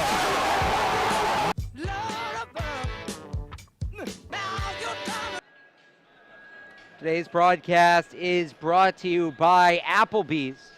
Thank them for making this broadcast possible. Stop in for late night half-price apps. The Bees. Is that just where I went to college, or does everybody call it the Bees? Oh, that's, I don't know. Thing? No, that's just, I don't know. Let's make it a thing. All right, the Bees. Stop by the Bees late night. Before we get started here with the third period, to look back on what went down in the second. Yeah, let's run it here. You're going to see a pattern. A lot of saves. Combined with one Salve goal, but for the majority of this period, both teams were kind of trading blows. To see this backhand save, I remember saying, that's one where if Mayette gives up a rebound, it could be in a lot of trouble there, but she was able to corral that, get into a glove, and you're going to see, Howard has really played well. 34 shots on goal. Oftentimes, that's a total.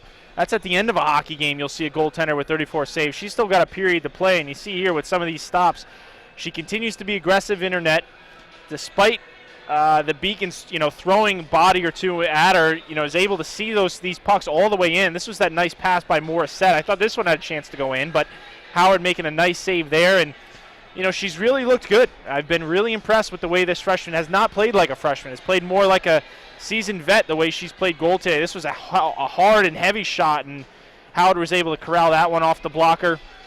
And then down the other end, here's this goal, and it's going to pop right back door, and you can see 1, 2, 3 Beacons all out of play, and Beauregard tried to get there. She was too late getting there. The puck was already in the back of the net by the time she could make a play on it. That made it 1-1, and later in the period, another stop here. This is that one from Morrisette. Late in the period there, all by herself, tries to go block her side. And I think she, looking at it again there, Alex, I think she actually skated into the angle versus taking the angle away from the goaltender. What I mean by that is when she initially came off of that curl, she had a little bit more of an angle at the net versus taking a stride or two. By the time she was on top of the goaltender and ready to release it, the goaltender had already come out and was able to make that save. And I think she made her job a little bit more harder than it needed to be by taking that extra stride. But hindsight is always 20/20. Here I am playing Monday morning quarterback, and Beacons exiting the locker room getting ready for this third period. Again, 1-1 through 2 periods. The scores in this one, it started with a shorthander in the first. Katie Berry unassisted for her team leading 5th of the year. And then in the second period, it's been all about the power plays. On the man advantage, Gabby Hillner, the first of her college career. She had a penalty herself earlier in the game, came back in, scored the goal to tie it up. Erica Burnett Likens with the assist. I think there was a second assist, but they had to look back and check that. And that was on number 2. I want to make sure credit's given where credit's due. So Taylor Chisholm picked up an assist on that as well. And she becomes the first Salve player on the year to 10 points with 6 goals and 4 assists. All right, as we get started here, third period, what does each team need to do to break this winless streak? I like what Coach Berman said. You can't think about getting a win. You got to think about what it takes to win a hockey game. And for me, being up here in the booth, I think you got to take the life out of the Seahawks team early on in the period. They're feeling good. You can see the way they came out of the period. You've got players on the ice dancing. They're already banging sticks on the bench. You've got a Seahawks team that believes they can win this game. So if you're the Beacons, you got to take that life right out of them earlier in the period if you can. If you're the Seahawks, more of the same. You've earned the right to be in this hockey game. It's a 1-1 game now. You got 20 minutes. Don't change much. Continue to play solid D. Allow your goaltender to save pucks. And when you get opportunities, don't be afraid to shoot the puck. You got to get it to the net. If you can get one here late, you might be able to walk out of here with a W. Remember, these two teams will play again tomorrow, so it's going to be a grudge match in about 20 hours. In the meantime, though, somebody's got to decide what's going to happen with game number 1.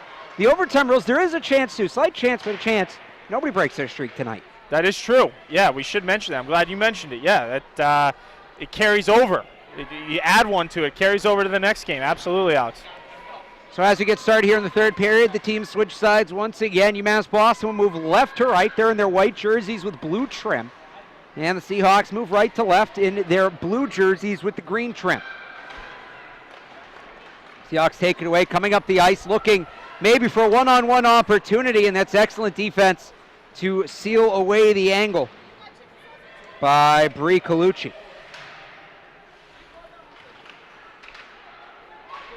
Back at the blue line, Seahawks maintain possession.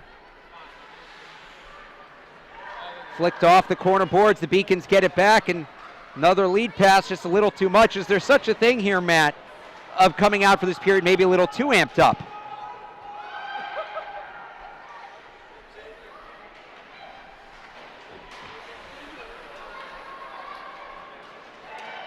Back down the ice, thrown across the crease, and away it goes. Into the far side corner. That one echoes off the end boards.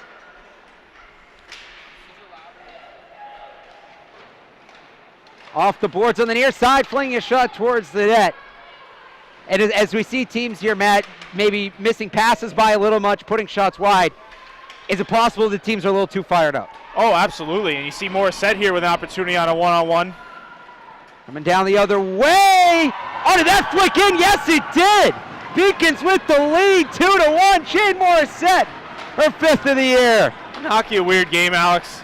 I mean, here you have a player who's had 3 opportunities dead to rights in front of the net, none of which go in. And then on a one-on-one, just finds a way to fire it at the net. Didn't really have a play there. Yeah, couldn't go around the goaltender, couldn't make any more moves than she did. Just fired one on net, and it goes 5-hole. Unbelievable that that goal goes in and the previous 3 didn't. But Jane Morrisette with a goal here to give the Beacons a 2-1 lead early on in this third period. And that's exactly, if you're Coach Berman, that's exactly what you were looking for. You take the lead back, and any momentum that carried over from that second period for the Seahawks is now gone. I was about to say maybe she waited a little too long, did not shoot that from a nice angle.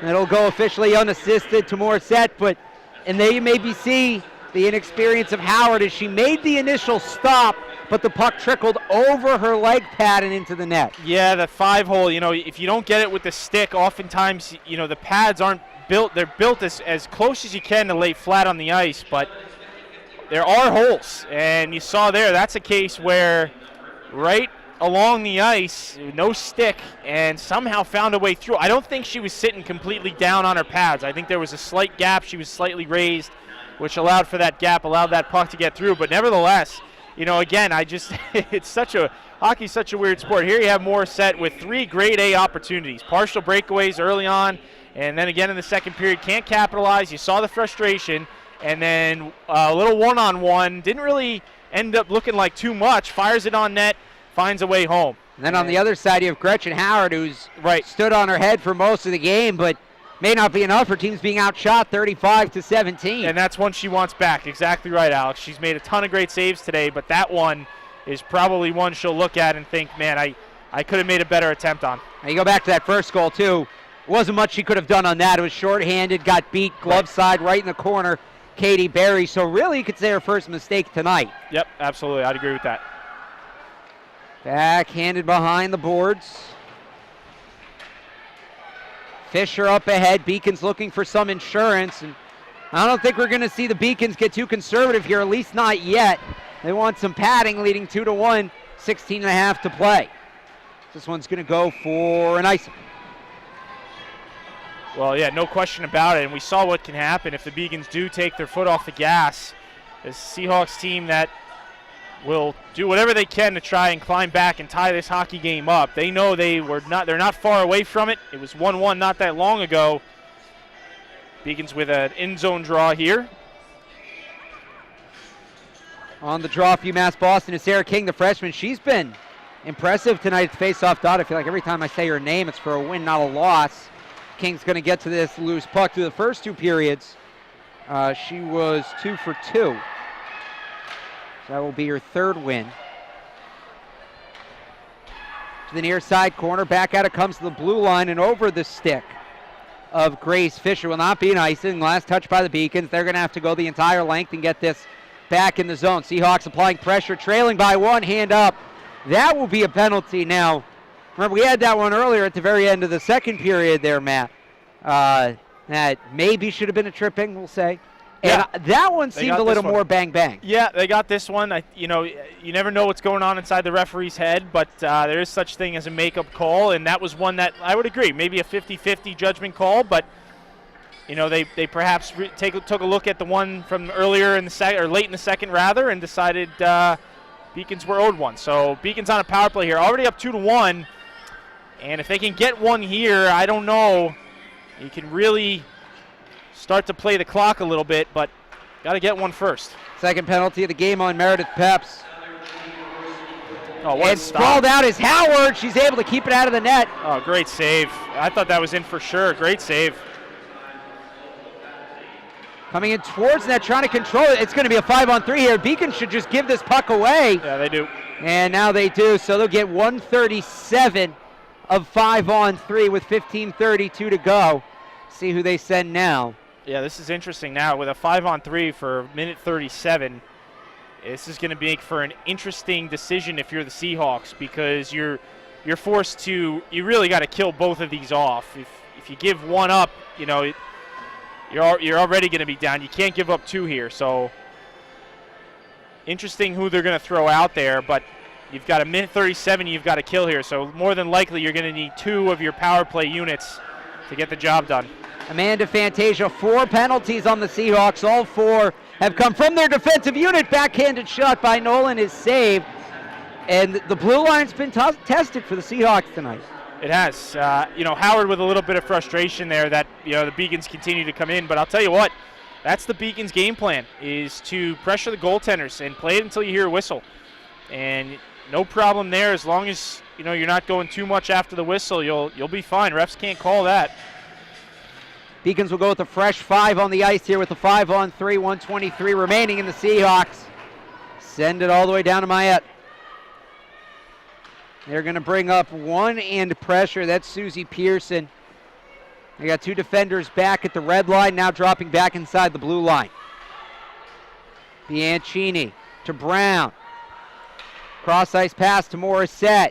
Morrisette back to Moritz. Moritz fires, the leg save is made. Beacons are going to keep this one halfway through the 5-on-3, 54 seconds remaining, 1:16 in the total penalty, 4:45 to go in the game. Shot fired just over the stick of a defender, but not high enough, as Howard adds another save to her total. Rista from the dot. Oh, she picked the corner and scores.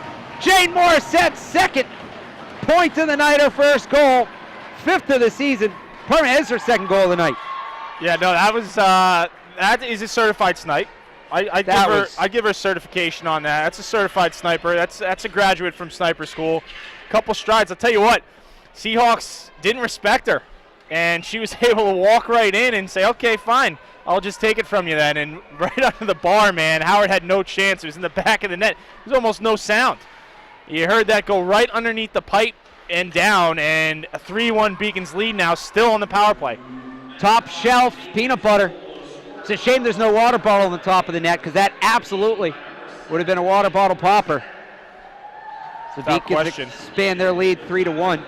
That was a great shot, and you see, confidence with a player. She scores on the last goal, and now not gripping it probably as tight, and able to pick the corner there. And with two goals, I'm sure she's starting to think perhaps going for a third. I know I would if I was a forward. Seahawks almost had a chance for the breakaway, but Taylor Chisholm was facing the wrong way. Beacons still do have the 5-on-4 for 17 more seconds. Where I know they just announced the assists on those. We'll get you those as soon as we have them. Second goal for Jade Morrisette, her sixth of the year. Looking to add one more, and that shot goes just wide from Katie Berry. Berry trying for her second. So Berry Morrisette were among us. We have a breakaway for the Seahawks. Backhand shot, Mayette with the save, sprawling out. Rachel Mayette. Excellent stop. I'll tell you what, Alex, coaches will tell you about timely saves. They talk about their goaltender needing to come up with a timely save, and that's what they're talking about right there. That's a breakaway. Beacons have full momentum. You give the Seahawks a breakaway. Galucci got caught in between her pivot, and Mayette bailed her out. Great save to keep this a 3-1 hockey game and to keep momentum in the favor of the Beacons. Again, 3-1 the score, including goals by Katie Berry and Jane Morrisette. Each came in with 4. They were among 4 Beacons tied for the team lead. Katie Berry scored first to give her an individual lead of 5. Morrisette not only tied that, she moved past it. 2 goals on the game. She's got 6 on the season. Seahawks now coming in fast and ferocious, trying to answer. Tie up in the corner. Beacons now will try to shorten this game as much as they can, hold those pucks in the corner, draw out those battles. 12:17 to go. Coming to the near side boards. Looking to dig it out as the freshman Leffler. She does. And able to get there was Brown, and at least poke the puck a little further back, not allow the Seahawks a clean start. Pass diagonally, no icing.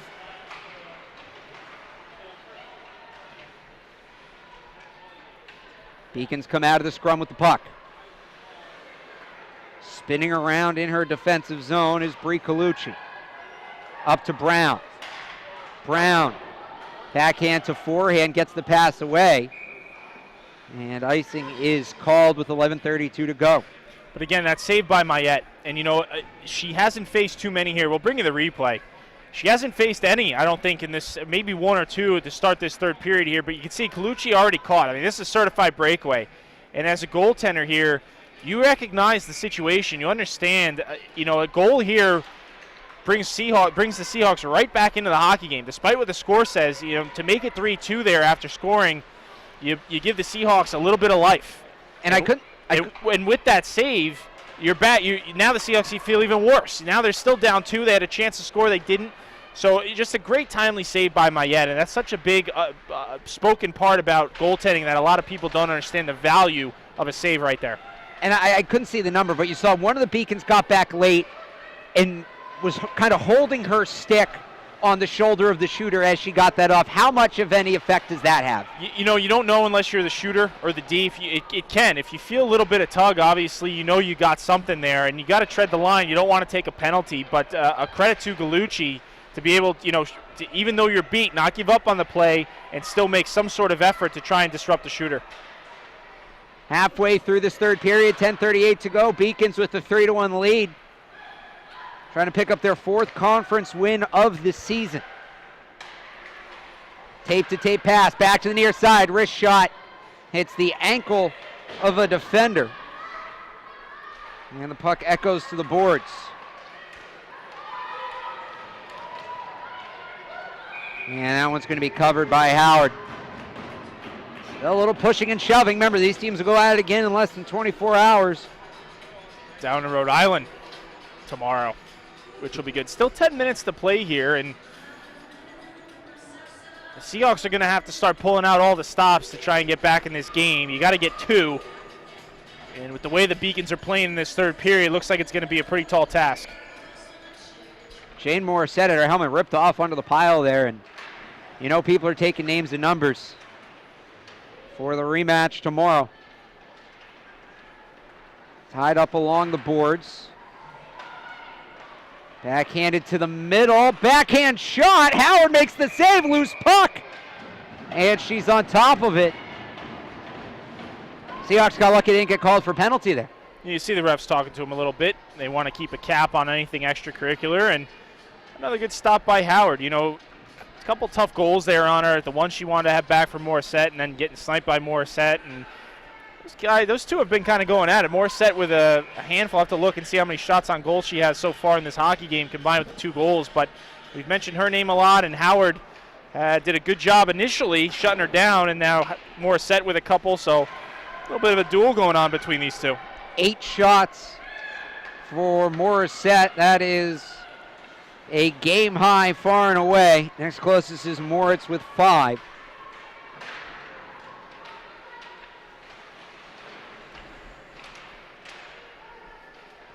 Behind the net now, puck rolling to the near side in the corner. Seahawks try to wrap it back around and go across the end boards. They can't do it.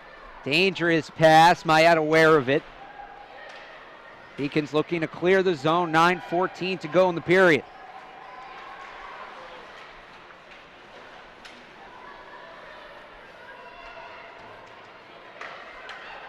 D-to-D pass. Colucci kisses it off the boards across the red line. Gets the puck back.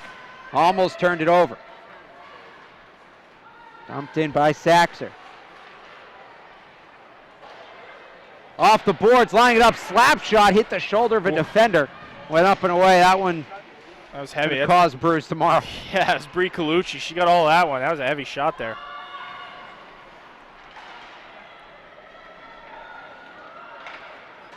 Sent up ahead, just long. Mayette's going to come out of her net and whack it away with her stick. Trying to get it to Majensky on the breakaway.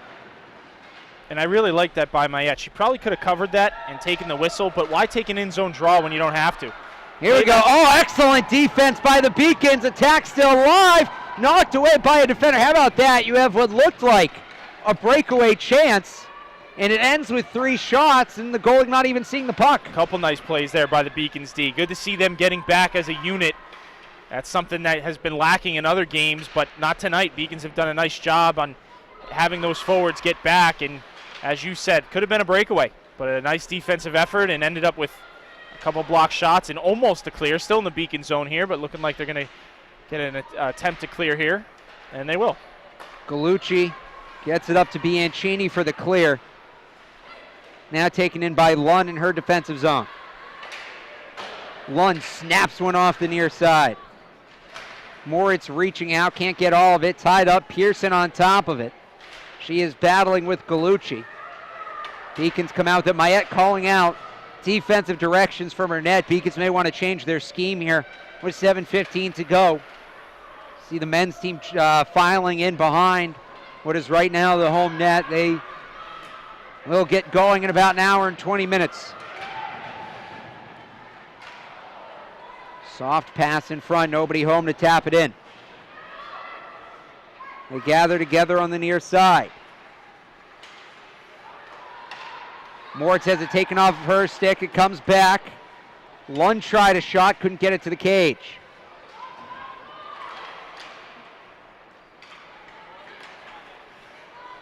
And the Seahawks just send it down the ice.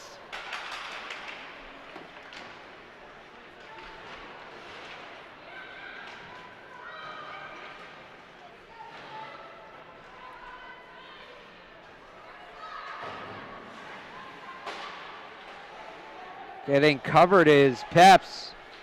Along the board, she had 3 Beacon Swarmer for that puck.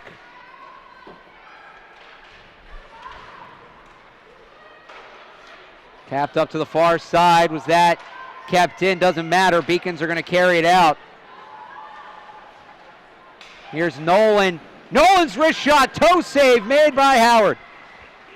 She continues to fight.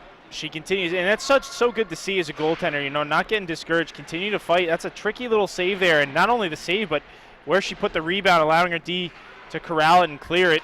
And another good one, added to the list for the young goaltender in Howard. Her 40th of the night. It's a busy night.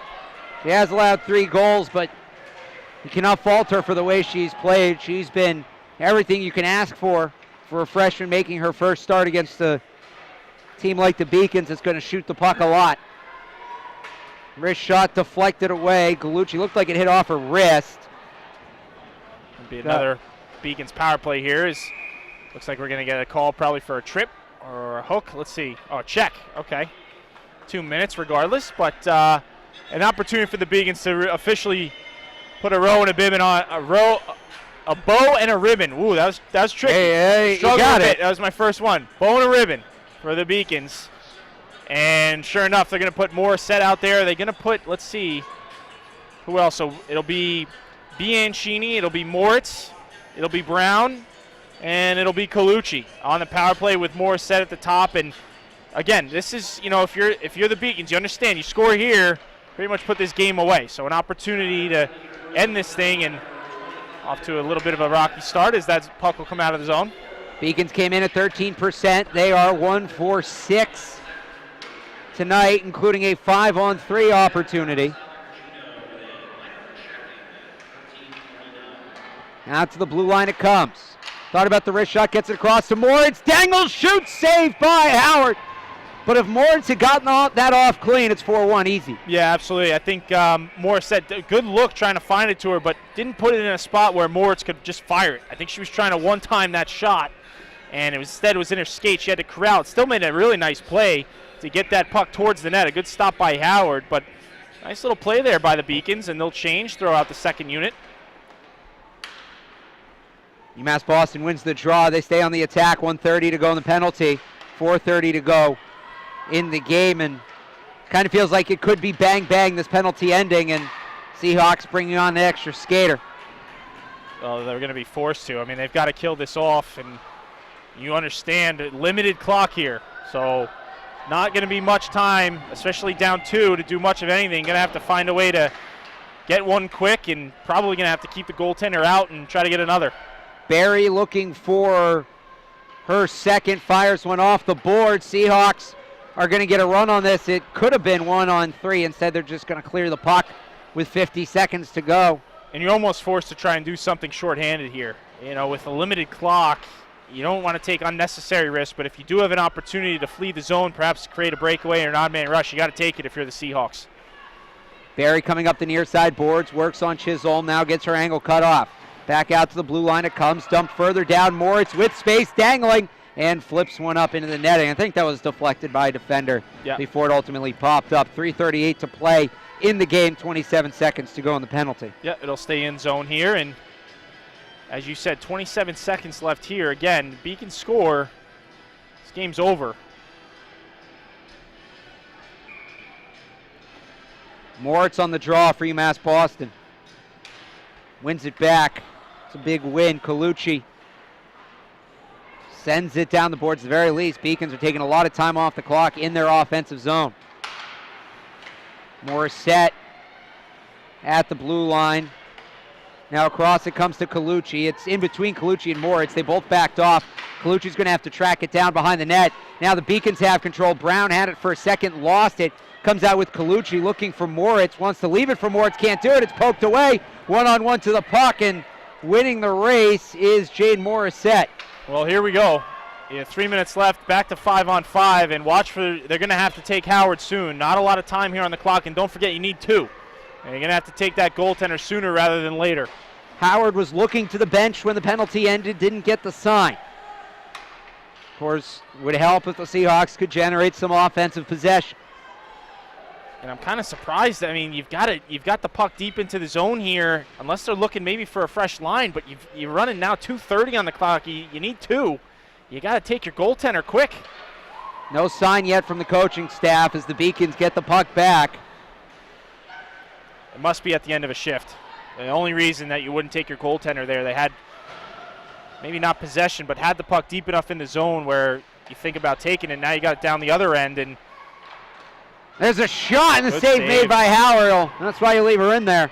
She was looking towards the bench. She had pointed towards the bench a couple times when that puck was deep in the zone, but did not get the call. She'll make the glove save here with exactly 2 minutes to go. And this is a huge face-off for the Seahawks. Yeah, and it's going to be more clock. You know, that's the biggest thing now is the clock. You don't have a lot of room to work with. And so this in-zone draw, you're forced. You've got to win it. If the Beacons win it, you can really just start milking it. But you've got to, as soon as you exit the zone here, if you're the Seahawks, you've got to take the goaltender here. If you exit the zone, you got to take her. They do clear the zone momentarily. Beacons quickly turn it around. It's Katie Berry. Berry gliding in through 2 defenders, gets her shot deflected. And here come the Seahawks to look to the bench from Howard. Still not taking her. They might just be it. They might not believe in pulling the goaltender with down 2. Maybe they feel like they've got to get to 1, but this is a team that struggled to score just over a goal a game. Not looking like they're going to take her. And which, for all intents and purposes, looks like the Beacons are going to be able to get out of here with a win, unless they just decide to absolutely shoot themselves in the foot twice. This is just a pretty simple game at this point. You hit the red line, you get it deep, man. You can start really working that clock. They'll take another whistle here, so really backs against the wall for the Seahawks. And I don't want to speak too soon, but what's going to end up looking like a nice win for this UMass team to get off that losing streak and put themselves back in the win column here in the month of January. As this play goes on, Alex, the one thing that is noted is they've got this game tomorrow in Rhode Island, and a lot of this chippiness that we've seen here late in the game is probably going to carry over. You know, these players take notes, they remember faces, they remember numbers, and it'll be interesting to see, you know, tomorrow night in Rhode Island, how aggressive these teams decide to go at each other, being the short turnaround, the short travel, and then Salve being at home. Remember, stay with us. This is just the first of our doubleheader. UMass Boston men's team will take on Southern Maine following this. It's a couple of good teams going at it. Men's team for UMass Boston, they're ranked 6th as it stands right now, and a good weekend could put them in the top 5. Shot is deflected wide, and if they're not taking Howard here, my guess is she's staying in net. As Salve clears, the Beacons clear momentarily. 24 seconds left. Off the near side. 13 seconds. Wristed on net, one more save for Howard, why not? And that will do it. UMass Boston gets off the schneid. They pick up the win, move to 5-8-4 on the year, 4-1-2 in conference play. Salve is going to fall to 2-15-1, 1-6 in the NEHC. Oh, a nice win there for the Beacons, and this is one that you can build upon. A team, you look at where they are in the standings and where they are in conference play. This is a game that they knew they should win, and they came in and took care of business. I'm sure they're going to look at the tape. There's going to be some things they want to improve for tomorrow night's game, but I think Coach Berman would agree. For the most part, this is a game that Beacons played very nicely, especially in the third period. Taking advantage of those odd man opportunities there and putting this game away quickly, and that was something we talked about, is coming out of the gate quick and taking some of that momentum back, and you saw it worked. Seahawks were never really to be able to get back in their stride thereafter, and a 3-1 win for this women's hockey team, and a nice night for Jane Morrisette, 2 goals. The night for us, though, is not done. When we come back, taking a look at the final stats at 3 stars, we'll look ahead at the men's side. Final score, UMass Boston 3, Salve Regina 1. We'll be back right after this. Imagine yourself at one of fewer than 300 prestigious research universities in the country, located on a peninsula overlooking the Boston Harbor, just minutes from downtown Boston. Imagine what it would be like to be a student here. I imagine myself succeeding in the business world. I imagine taking advantage of all the clinical opportunities in Boston. Want to go into the police force for a little bit and ultimately end up either working for the Department of Homeland Security or the Department of ICE. I imagine studying biology, working hand in hand with the professor. There are many reasons students are attracted to UMass Boston. Just imagine the opportunity to participate in research, live and learn in Boston, and to experience true diversity. Our researchers have expanded the research enterprise admirably over the last decade. They have engaged in important environmental stewardship. They are at the frontiers of the life sciences and public health. Being in Boston is a huge advantage, not just to someone like me who's a researcher, but actually to our students. I started working for Dr. McCoska since my sophomore year, my ending sophomore year, and now I'm going to my senior year, so it's been a very nice journey. School for the Environment is becoming really one of the premier, or if not the premier, coastal environmental sciences programs in the country. The natural laboratory is 5 minutes away for us. The undergraduates and the graduate students can jump on the T or walk out the door or drive 5 minutes and grab sediment samples and vegetation and talk to watershed associations. It's really a wonderful opportunity for our students here with this location. UMass Boston shares the peninsula with the Edward M. Kennedy Institute for the United States Senate and the John F. Kennedy Library and Museum. Just imagine an internship with one of these organizations or a Fortune 500 company. There's no location like UMass Boston. It's so close to the Innovation District, the 4-Point Channel. You can just hop on the Red Line and get there. I like the fact that Boston is near the water. I was a legislative intern for Senator Elizabeth Warren in Washington, D.C. And I was there, in the Senate. It made me feel good about myself. It made me feel like I could do so much more. There's so much more out there and ahead of me. After my internship at Ernst & Young this past summer, I was offered a full-time position to join their risk advisory practice, where I'll be doing part-time security consulting and part-time risk advisory consulting. And I never would have had this opportunity had it not been for UMass Boston. Imagine what it will be like to interact with students from 150 countries. You meet people from everywhere. That's the best thing about the school. Here there's a lot of international students, so it's really cool to meet people from different countries, different parts of the world. We also have students here at UMass Boston who come to us from Texas, from Alabama, from Georgia, from California. And I often ask them, what brings you here? And it's always Boston. And then when they come here, they realize, UMass Boston. I decided to come to UMass Boston from the West Coast because, look at it. We've got the ocean, it's beautiful. I'm getting a really great education at great value. I couldn't be happier to be here. This is what the world looks like. It's here at UMass Boston. And now, imagine doing all of this at a campus that is buzzing with more than 100 clubs and organizations, 18 NCAA athletic teams, and concerts and films galore. Whether you're interested in studying abroad or doing service work over alternative spring break, we have something for everyone. Starting my first semester here, I was assistant coordinator of Casa Latina. Second semester, I was promoted to coordinate my own center, the Student Wellness Center. Being on the track and field team here is the greatest decisions I've made besides coming to UMass Boston.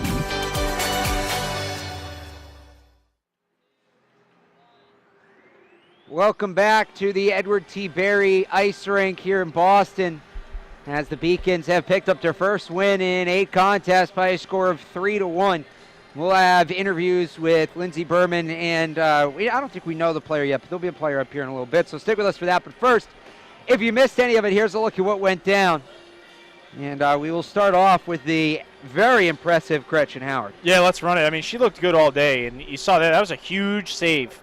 And for a while there, I thought, oh, boy, the Beacons are going to be in one. But you see here, I mean, the whole night, I mean, Howard really played fantastic. For her first collegiate start, I was saying it all night, did not seem like this was her first go at it. I mean, she really played nicely in that. And there you see a shot by Morrisette was able to put that right under the bar and to tie the game up at 2. And later on, here another save, a 2-on-1 here, and pass across, and Howard's going to come up with another stop there just wide of the net. I think she got a piece of it off the glove. Coming down the other end, this is that big stop by Morrisette. And I'll tell you what, that was big too in terms of momentum, keeping the pressure on, and Morrisette, or Mayette rather, was able to make that stop to keep it a 3-1 hockey game for the Beacons.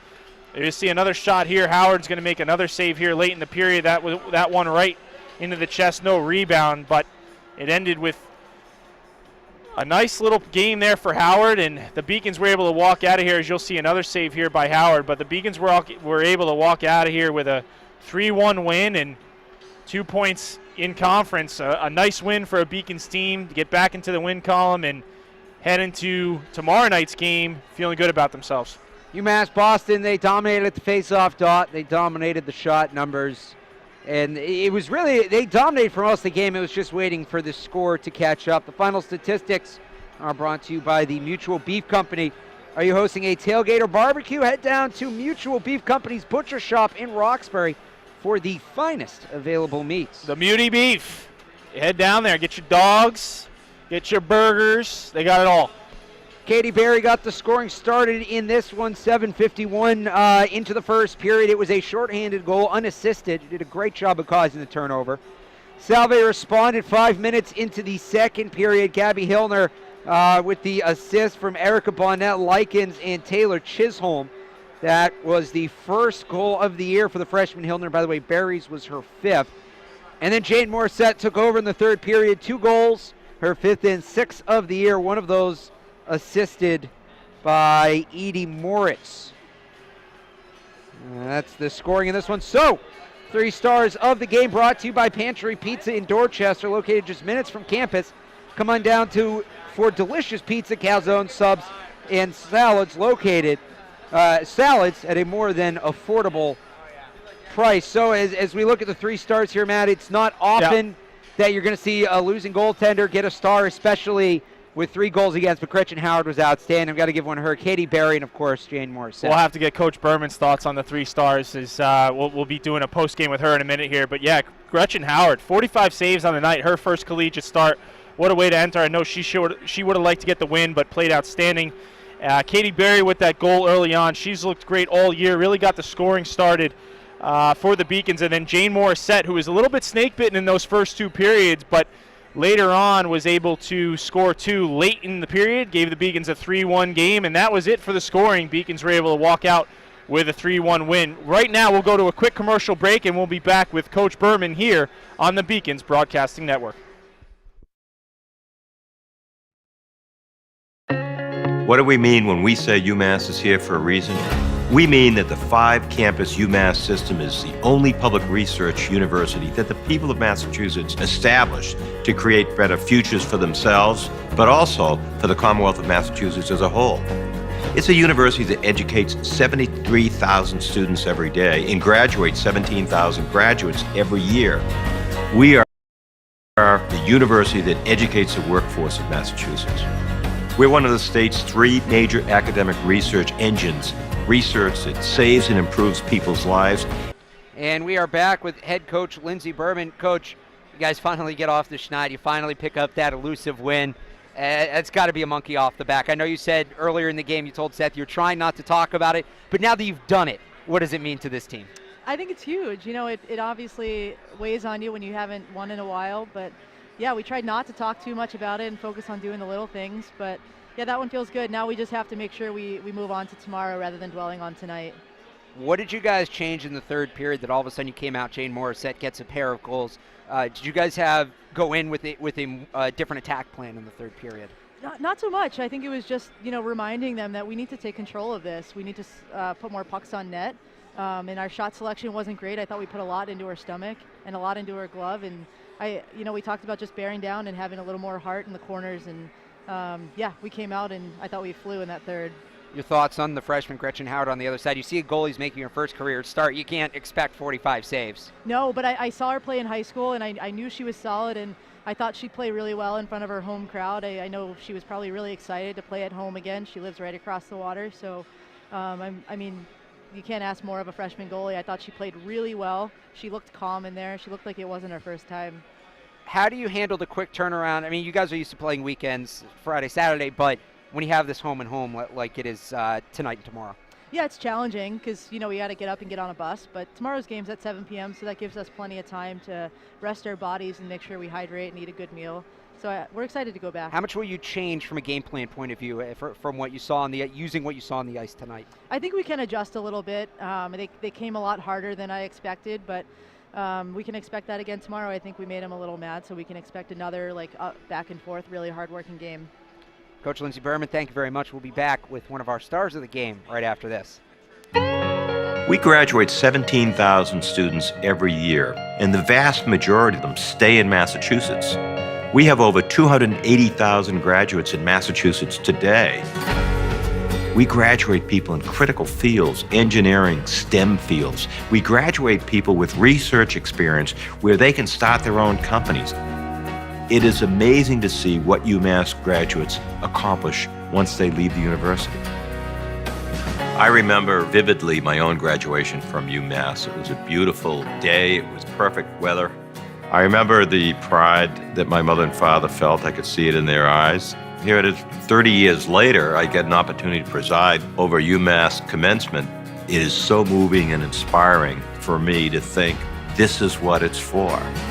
Here we are, we have these graduates that we're going to unleash on the world, ready to take on the world, happy about the accomplishment, but also hopeful about the future. It's hard not to get emotional at a UMass graduation. You see that UMass is here for the Commonwealth, here for a reason. Welcome back to our post-game show, joined by our number one star, Jane. We were joking after the first two periods. You should have had a couple goals, but you got them when you needed it. Yep. How big was that? You guys probably felt like you should have had a big lead after the first, and then we were able to get back into it. That first goal was probably your fourth or fifth best chance of the game, and then an absolute snipe on goal number 3. Yeah. So, I don't know. I think pucks fall when they need to fall, and that was just a turning point for the game. Erica Long fed a beautiful pass to get that first goal in there, and the second one came from just a good power play. Just for your confidence, you guys have struggled scoring goals throughout this losing streak. To get that second one today, how good does that feel, especially tomorrow? You might be facing a different goalie, but this same team, knowing that you're going to have a speed advantage, you're probably going to have a strength advantage against a decent amount of their defensemen, that you might be able to make this a big point weekend. Yeah, I mean, the second goal felt huge. I felt like it was a great game. I felt happy to be out there, but I mean, tomorrow brings a whole new day, brings a whole new team, and we just have another goalie to test, and with Beacon power, we can do it. 8-game winless streak, all out of conference. What were the upperclassmen saying this week about sort of trying to refocus and putting that behind you heading back to conference play? That we just had to get back to Beacon hockey. We have our own style of play, and it's just quick and fast, and when we're all on the same page, we're unstoppable. How good does it feel to get a W? Feels great. Feels long overdue. Thanks so much for your time. Our number one star, Jane Morrisette. We'll take one last commercial break and close it out here on the Beacons Broadcast Network.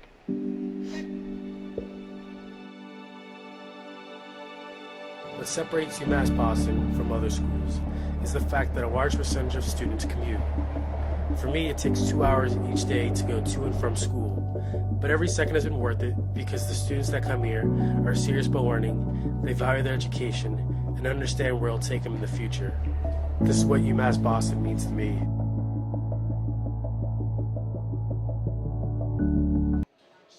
Welcome back. Oh, there we go.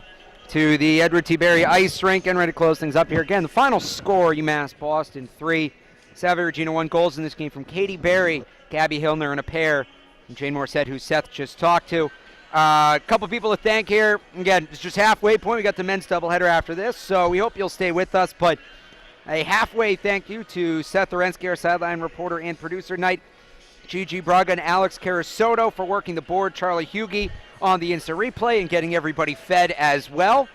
For Matt Meisenbacher, I'm Alex Barth. Our camera operators Kyle Penny, Chris Fowler, and Laura Roman Castro. We'll be back in about an hour for face-off men's team against University of Southern Maine. Until then, enjoy your evening. I'll talk to you in a bit. Bye.